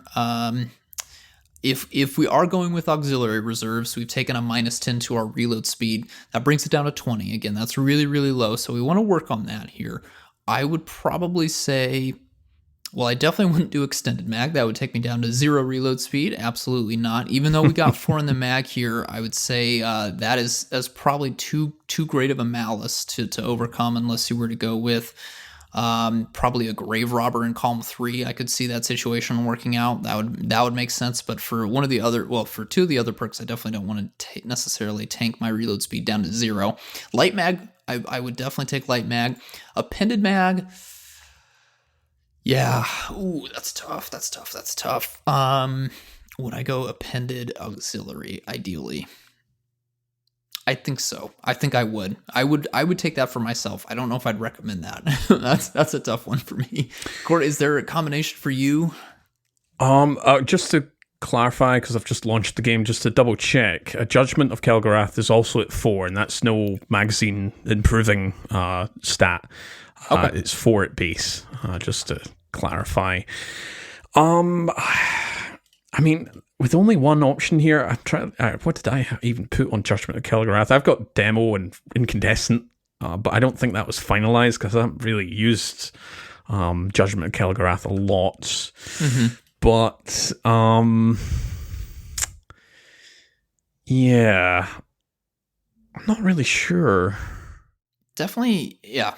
I think maybe let's skip over that and get into column 3 and 4 here to kind of understand why we're really tripping over this here. So, column 3 here, we've got Grave Robber, very, very strong glaive perk here. Again, you can really bypass reload speed altogether, which is why I recommended that in conjunction with extended mag. We've also got beacon rounds showing up for the first time on, well, yeah, we've got it on a rocket sidearm, and then now we have it on a glaive. Final blows of the weapon grant projectiles tracking, and then dealing further damage extends the duration. That does stack up to 4 times. Here, we're still working out the details on the seconds. Looking at, we've got some tried and true glaive perks here, replenishing Aegis, blocking damage, partially reloads the magazine from reserves. Again, big reason why you don't want to hurt that shield duration stat at all there. So if you were to get replenishing, you could at least take advantage of that. Shield duration time.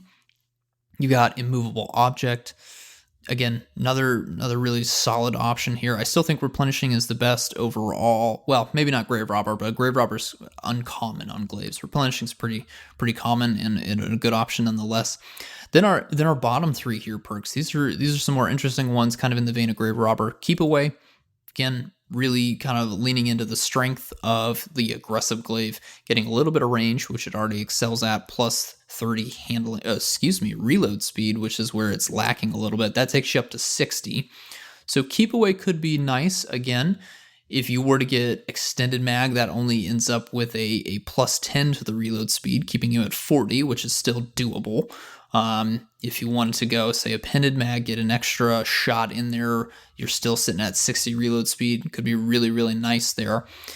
Then we get Clown Cartridge, which is the first time this has ever showed up on a glaive, and then also Field Prep, another perk that's showing up for the first time on a glaive there. So these are kind of the interesting ones to keep track of, again, with what we've got in our magazine, but then also what we've got in reserves when it comes to Field Prep here. Clown Cartridge, randomly overfilling it from reserves, is a chance between 10 and 50% rounding up upon reloading here. That could be really interesting. Again, depending on what damage perks you have, I think probably for ease of use, though, Grave Robber is going to make the most amount of sense. So I would point towards Grave Robber. Beacon Round sounds like it'd be really fun if you want to take advantage of that long range stat there. Really get some funny tracking hits, kills with a glaive here. But moving over to column 4, Golden Tricorn, pretty solid. Again, not too hard to proc on Arc. We do have Deconstruct, which, again, pairing this with Hawkeye Breach armaments could be a very interesting choice there. Again, I don't think I would personally go that route. We do also have Close to Melee, which I think is going to pair beautifully with Grave Robber. And again, with extended mag, you could really take advantage of those juiced projectile shots, juiced melee damage there, and then with extra projectiles extending the duration. That could make a lot of sense there. So I think that's probably the role I would chase, would be a Grave Robber Close to Melee role there. Really, really, really solid glaive combination. Just get up in there and start hacking away, throwing some projectile shots again to proc the Close to Melee initially, but then keep going to town.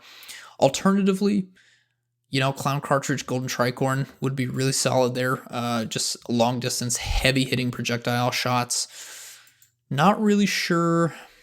Yeah, I don't know if I would want to go with a Field Prep and any damage perks. I mean, it's not a bad option, but I can't think of a reason specifically for Field Prep necessarily. Lead from Gold's also in column 4, which is not ideal, but that just keeps giving you ammo shots when you pick up heavy. at the same time there. But again, the nice thing with glaives, of course, is you've always got your melee to fall back on. You do always have that damage option. So, yeah, I think, upon further reflection, I'd rather lead from gold in column 3 over the place of a potential damage perk. Court, what's standing out to you with Albedo Wing? Anything? So going back to the magazine here, just having a look on D2 Foundry here, just kind of clicking around. I'm thinking, so if you're going to go down, again, you can't be too picky with these random roll weapons, but ideally you'd maybe want something like light mag, or is there anything else that's increasing reload speed here?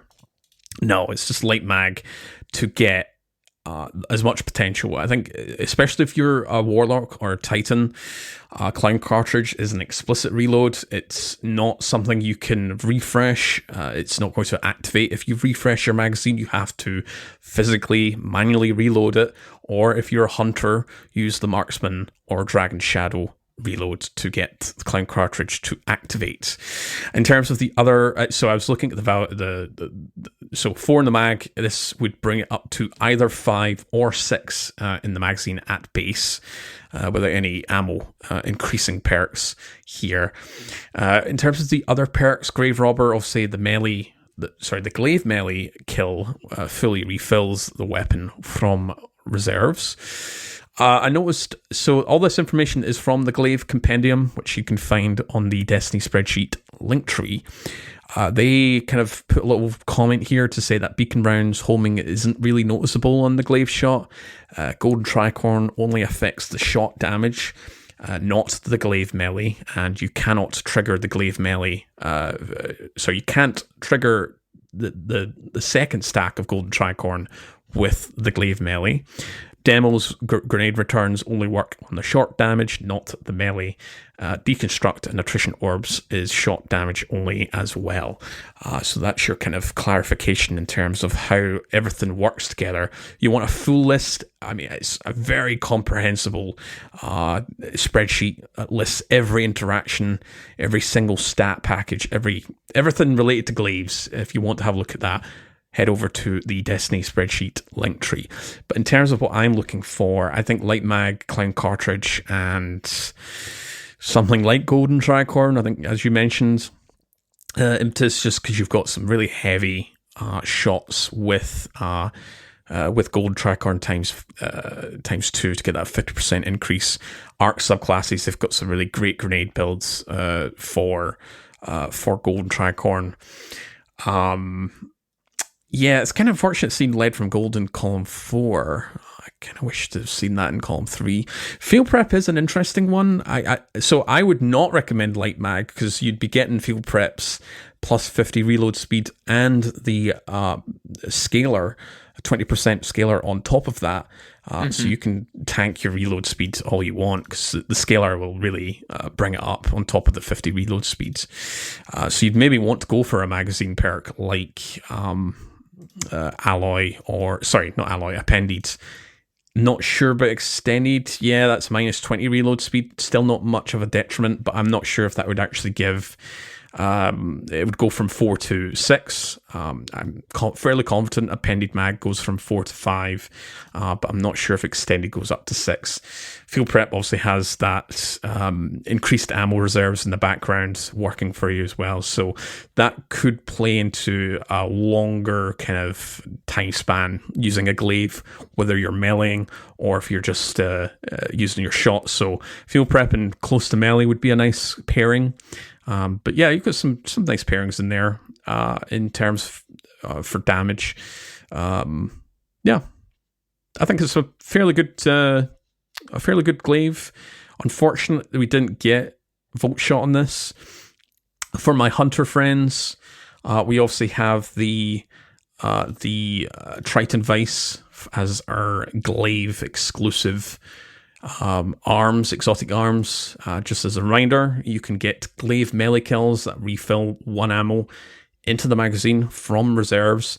Can overflow up to double the normal capacity, so at base it would go from 4 up to 8. And if you're using something like a pennied mag, it go from 5 to 10.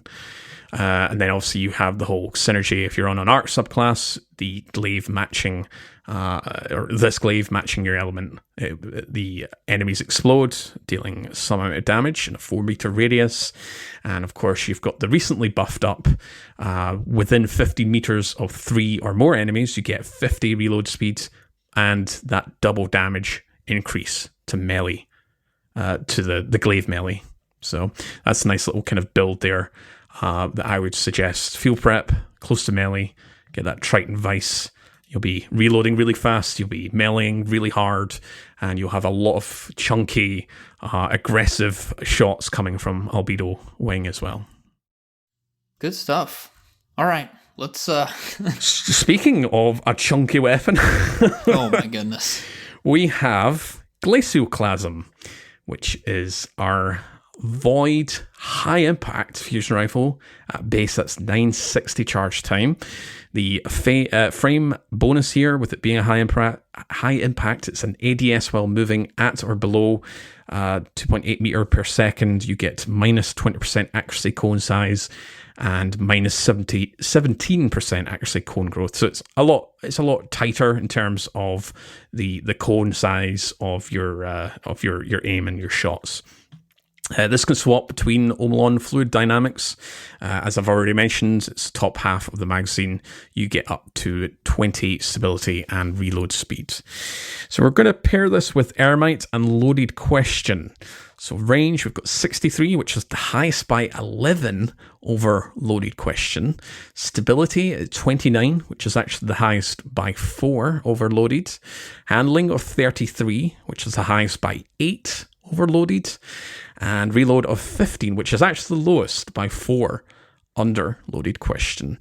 Recoil direction here at base is 78, which is actually the highest over Loaded Question by 1.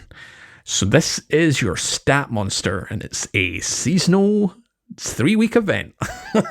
And it's got some really monstrous perks in here. So yeah, Glacioclasm returns for its yearly beatdown of all the other fusion rifles. So a very quick reminder, go see Lego LaFlash's video about charge time, but as just a very brief example, we haven't really talked about this when we've talked about fusion rifles. There has been a little bit of confusion and misinformation regarding charge time.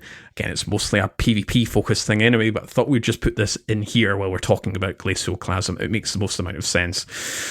Some of these stats aren't updated in game, but they are functionally correct as of Season 23. So the max charge time masterwork and the adept charge time weapon mod still provides that faster charge time by 40 milliseconds, and there's no reduction in damage. So they removed that quite recently.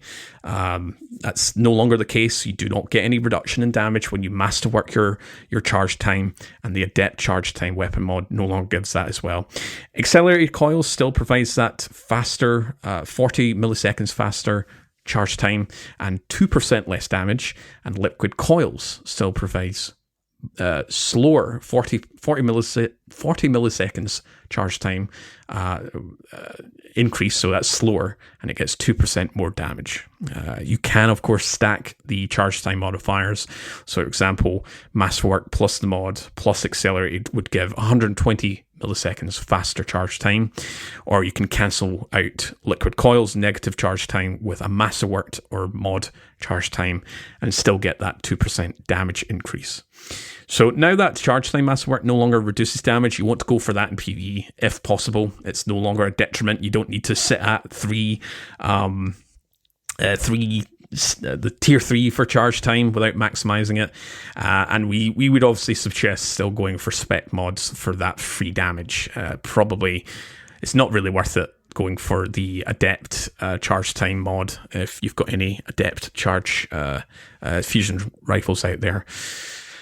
In terms of batteries, there are a lot of variables here, of course. Accelerated is a good choice, but for many fusion rifles, I think even including Glacio, you may now want to focus on magazine perks like ionized. Let's look at perk pool changes versus the 2022 version. So in column three, they have removed offhand strike and shot swap. They've added in heating up and overflow. Talk about that in a few seconds here. Column 4, we've got harmony and kickstart were removed, and they've replaced them by controlled burst and successful warm-up. Going to probably notice a trend here, looking specifically at overflow and controlled burst, but we'll get there. So let's look at the barrels and batteries here. So really, it's a free pick when it comes to the barrel. We're not as picky when it comes to barrels for fusion rifles in PvE. It's very important in PvP. A lot of kind of thought process when it comes to the Crucible with fusion rifles. I know there's a lot more discussion and information related to that. But when it comes to PvE, it's maybe something you just want to focus, say, recoil direction, just to really brings it up to 100, clamp down the bolts coming out with high impacts. They are obviously a lot slower firing, but it's a lot higher damage when it comes to high impacts. So you want to focus on recoil direction here. You could make a case here, again, maybe not so much important in PvE, but to increase the range, get that stability up as well. So kind of looking at polygonal rifling for that plus 10 stability. If you want to increase your range, you've got hammer forge rifling for that plus 10. Small bore, as we've mentioned before, that's plus 7 to both of those stats.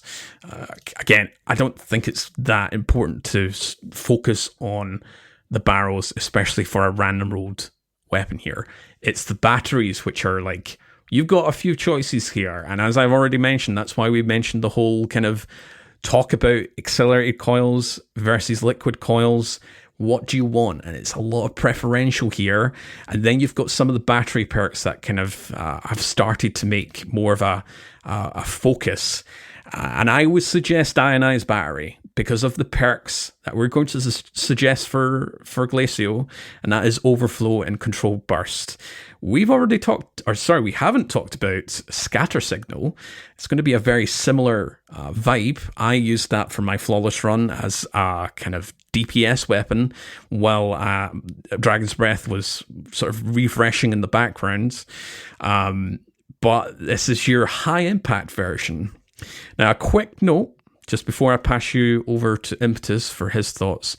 In terms of DPS, and I just quickly messaged Rock earlier on before we started recording, just to get a really finite, a focused commentary regarding DPS. So this has slightly worse DPS compared to Loaded Question. That has Envious Assassin. So you have a much higher potential because of the amount of ammo you have at your disposal, whereas Overflow, you're capped at the sort of 100% overflow. Envious has 150% plus the sort of bugged, or if it's not, or it is intended to increase it up to 200%. But it is very competitive compared to rapid fire frames with the same perk. So very interesting landscape. There's a lot of like a lot of tiny variables that cause, Loaded Question, Glacioclasm, and some of your kind of higher end DPS options for rapid fire frames at the top level to kind of shift things into perspective. So we might need to do like a kind of mini breakdown in the future just to kind of give a very focused perspective when it comes to those sort of four parameters when it comes to using fusion rifles as DPS options. Anyway, I've talked plenty here. I will pass you back to Impetus. What are you? Is there any other options compared to Overflow and Control Burst for PvE? No. Nope. Okay.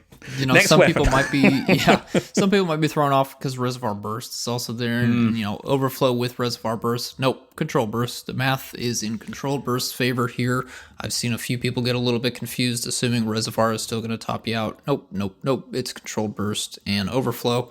We got the three kings sitting on top there in the high impact world. Loaded Question for Arc, the Eremite for Solar, and Glacioclasm for the third year in a row, and Void. So Those are the fusion rifles to chase. Again, they're excellent backup weapons after you've used up your heavy whenever you're doing a damage phase in any in-game activity. Anytime shotguns are pretty much out of the question, you swap over to that fusion rifle and get going to town. So Glacio with that range stat is going to take care of the mid-range, lock it down nice and strong. Yeah, nothing else to add. I will say, Reservoir Burst is there, so if you do get one with it, you ideally want to have it with Overflow. That's another kind of comment Rock said as well earlier on. But yeah, the one you're wanting here is Overflow and Control Burst for PvE. A lot of folks will be talking about other perks for PvP, but that's not for us. That's Lego Flash right there. Yeah, Lego can cover you for that. He also put out a video for Glacioclasm, where he talks about, it's just one of those fusion rifles that it's just completely smokes the rest of the competition. There are some very specific roles. We'll talk about Loaded Question at some point in the future, no doubt, with Envious Assassin. But this is your go-to when it comes to PvE and for PvP as well. So get those roles. Forget about the other weapons. Get Glacioclasm as your focused weapon here. Speaking of a weapon that we're not going to be really talking about or focusing, and I'll pass you back to Impetus. What a weird little gun. Avalanche, our solar adaptive frame machine gun here. Again, adaptive weapons don't have a specific frame bonus other than the stats are okay. They're fine. You do have the Suro Synergy origin trait as an additional option here. Upon finishing a reload, you gain the following for 6 seconds. Those are non-refreshable. 40 handling and 20% flinch resistance. So again, 40 handling, nice for PvE, but the flinch resistance doesn't play in a huge amount here.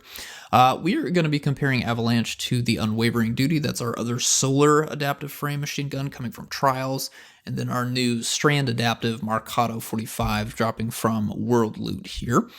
Stats, range of 50. Unwavering Duty is a little bit higher at 58. Stability of 40, that is the lowest. Unwavering Duty comes out on top with 60. Handling of 40, also the lowest. Marcato comes out on top with 57. Notice there's some pretty big stat disparities here between handling and stability. A reload of 55. Unwavering Duty's up at 64. Recoil direction is 70. That is the lowest of the three. Marcato comes out with 80 on top. But wait, it gets even weirder. Avalanche has an aim assist stat of 90. We don't talk about aim assistance a whole lot as a stat here, or even as something to think about with, say, perks, for example, in columns 3 and 4. But it is worth pointing out that an aim assistance stat of 90 is the highest among all adaptive machine guns, shared only by Hammerhead, which is no longer acquirable. The next highest adaptive machine gun stat is Unwavering Duty, but at 72, so definitely a huge difference there. On top of that, the zoom stat for Avalanche is 19, that is the highest of all adaptives. The others fall within a band of 15 to 16. And then the most important stat here, stat disparity, I should say, the reserves stat comes out to 274. Sounds like a lot? No. This is the lowest of all adaptive machine guns. It is 44 under Hammerhead. All the other ones are up at 300. And then I don't know if any of them go up to 400 without help, but they're all along the 300 range. Some are, of course, over 350. Some are well below 350. But yeah, this is pretty much where we can stop talking about Avalanche. That reserves, which is so critical for machine guns, right?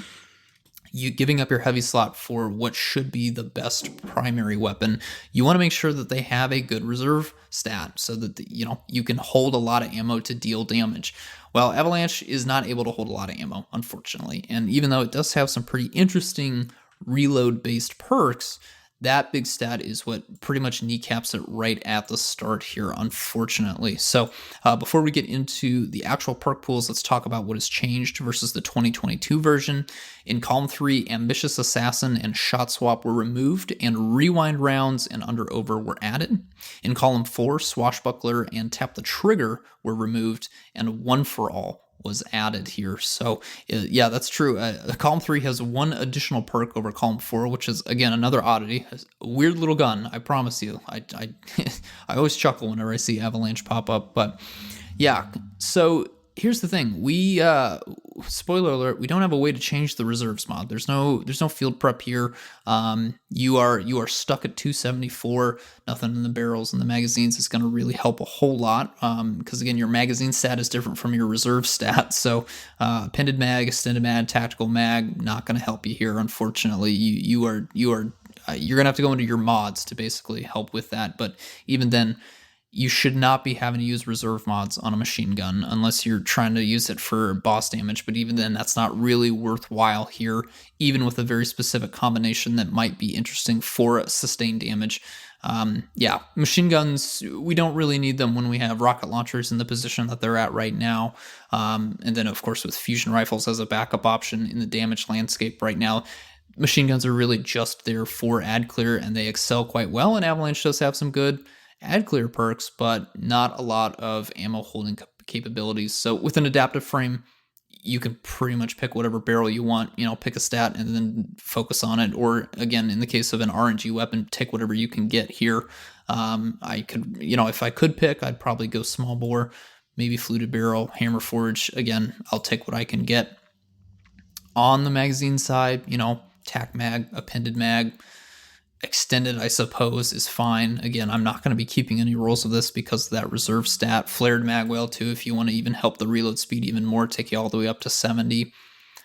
Column 3, I mean, the standout here is rewind rounds on a machine gun. That's going to be excellent, especially when you pair it with target lock in Column 4 for a big, sustained damage build here. But again, that's not what machine guns excel at. And if you're going for sustained damage, I think we have so many LFRs that have just absolutely crazy column 3 perks like 4 times the charm and triple chap and rewind rounds, that those end up being a lot better for sustained precision damage over a target lock rewind rounds avalanche that may even run out of ammo before that point. So I'm not too thrilled here. Stats for all, one for all, again, it's fine. Stats for all on an adaptive weapon, just going to make it feel even better than it already feels. One for all, you're going to be doing a lot of damage to ads. It's great.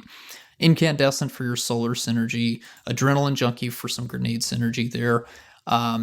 Cascade point, I know some people were kind of interested in how that perk functions on machine guns in particular, but you need to get final blows or sustained precision hits with another weapon to proc cascade points. Swapping to this would be fine. I mean, it doesn't have the worst stow speed, but still, there's nothing here that I'm like, I absolutely need to try that. Rewind rounds, strong perk, but unnecessary in the grand scheme of things. Really owned to that low reserves. That's going to conflict with rewind at some point, over the course of the activity that you're trying to use Avalanche in. Court, do you have anything else to add on to, anything to speak in favor of Avalanche? Any other way you want to dump on it even further? No, I think you've done plenty dumping on this. I think I loaded up Moss's inventory and mag database, which is also on the Destiny spreadsheets link tree. It's got such small magazine or base total ammo, I should say. And then you look at something like Unwavering Duty with, it gets field prep, but it goes up to 423. So, it's just not great, to be honest. It's pretty poor. Yeah, it's got that little kind of funny interaction with it having higher zoom, and the AA is quite high as well, but that's the only thing it's got going for it. I'm trying to think if there's anything. Just go focus for an Unwavering Duty. Yeah, honestly, that column 3 is pretty stacked. Subsistence, Ambitious Assassin, Field Prep, Autoloading Holster. You're bound to get a good column 3 perk in Unwavering Duty. And then on column 4, you got Killing Tally and Incandescent are kind of the two primary ones. So maybe you don't end up with a great option there in column 4, but you're still coming out on top with a really solid solar machine gun. And that's just an adaptive frame, to say nothing of the other solar different types of frames. Yeah, if you're wanting something that's plays into incandescent, you probably just want to go for fixed odds, which Yeah. drops during Presage, I want to say. Yeah, because it's part of that loot. Fixed odds is your incandescent weapon, and of course you can craft it as well, so you can pick whatever you want. Yeah, it's not great, but let's move on to our final weapon. I think it's a little bit more positive compared to Avalanche and our pulse rifle here. So yeah, we've got Zephyr, or as I like to call it, Zypher, stasis adaptive sword, and the frame here is it's an adaptive, and you get that heavy uppercut attack which spends 4 ammo. So again, not much to compare here. You've got impact of 60, bequest has 70, as we talked about earlier with the other sword from the Dreaming City. Abide the return. There we go. We have charge rate of 20. Bequest obviously has that, just 70 for some reason, and the ammo capacity is 50. So everything's pretty standard here. Nothing really shouting out for Zephyr. But this is still our only stasis sword and the only weapon that has cold steel, which I'm quite friendly to cold steel. I do like that as a perk. I'm still kind of questioning the fact that it was this time last year that they buffed the enhanced version of cold steel, but we haven't had a sword with enhanced that we could enhance that has cold steel. So I always keep thinking back to when that was one of the patch notes. We still don't have another sword. I get mad every time I look at Zephyr in my vault, because I've gotten a cold steel roll every single year this sword has been out, and I have yet to. The enemies defeated still sits at 0. The cold steel still sits there unenhanced. I get a fume every time I look at that thing, being like, I should delete it, because they'll eventually do it. I know they're going to do it. They made the change to the enhanced perk. Surely we're going to get a cold steel perk. Surely it'll be a stasis glaive that has cold steel. No, still nothing. Surely we'll get another a craftable stasis sword. No, nothing. It's just Cypher. Yeah, so perk pool changes versus last year's 2022. So they've removed Thresh from column 3 and they've added in adaptive munitions. Very interesting to see. And in column 4, they've removed On Guard and they've added in collective actions. So it's very interesting choices there. I mean, obviously, I think we're still going to suggest the usual, like Abide the Return. Probably just going to go for the whole kind of, you're going to be using this well,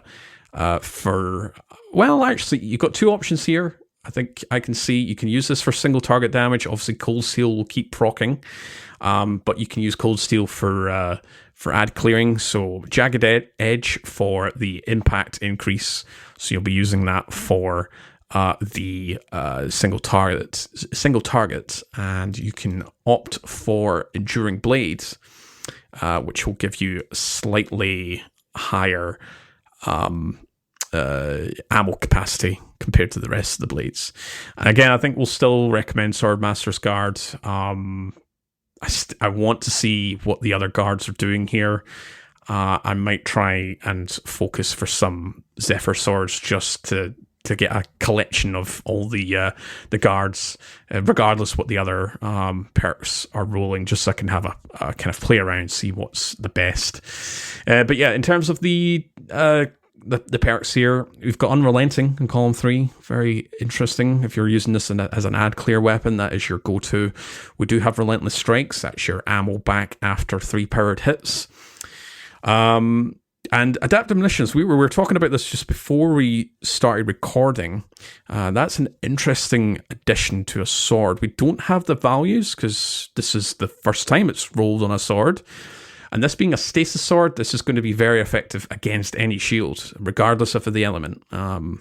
So that will also include Barrier Champion shields. So if you want to use Radiant on this, you're going to pretty much burst down that champion, and if you've got Cold Steel, you can just keep cycling the freeze effect on that as well.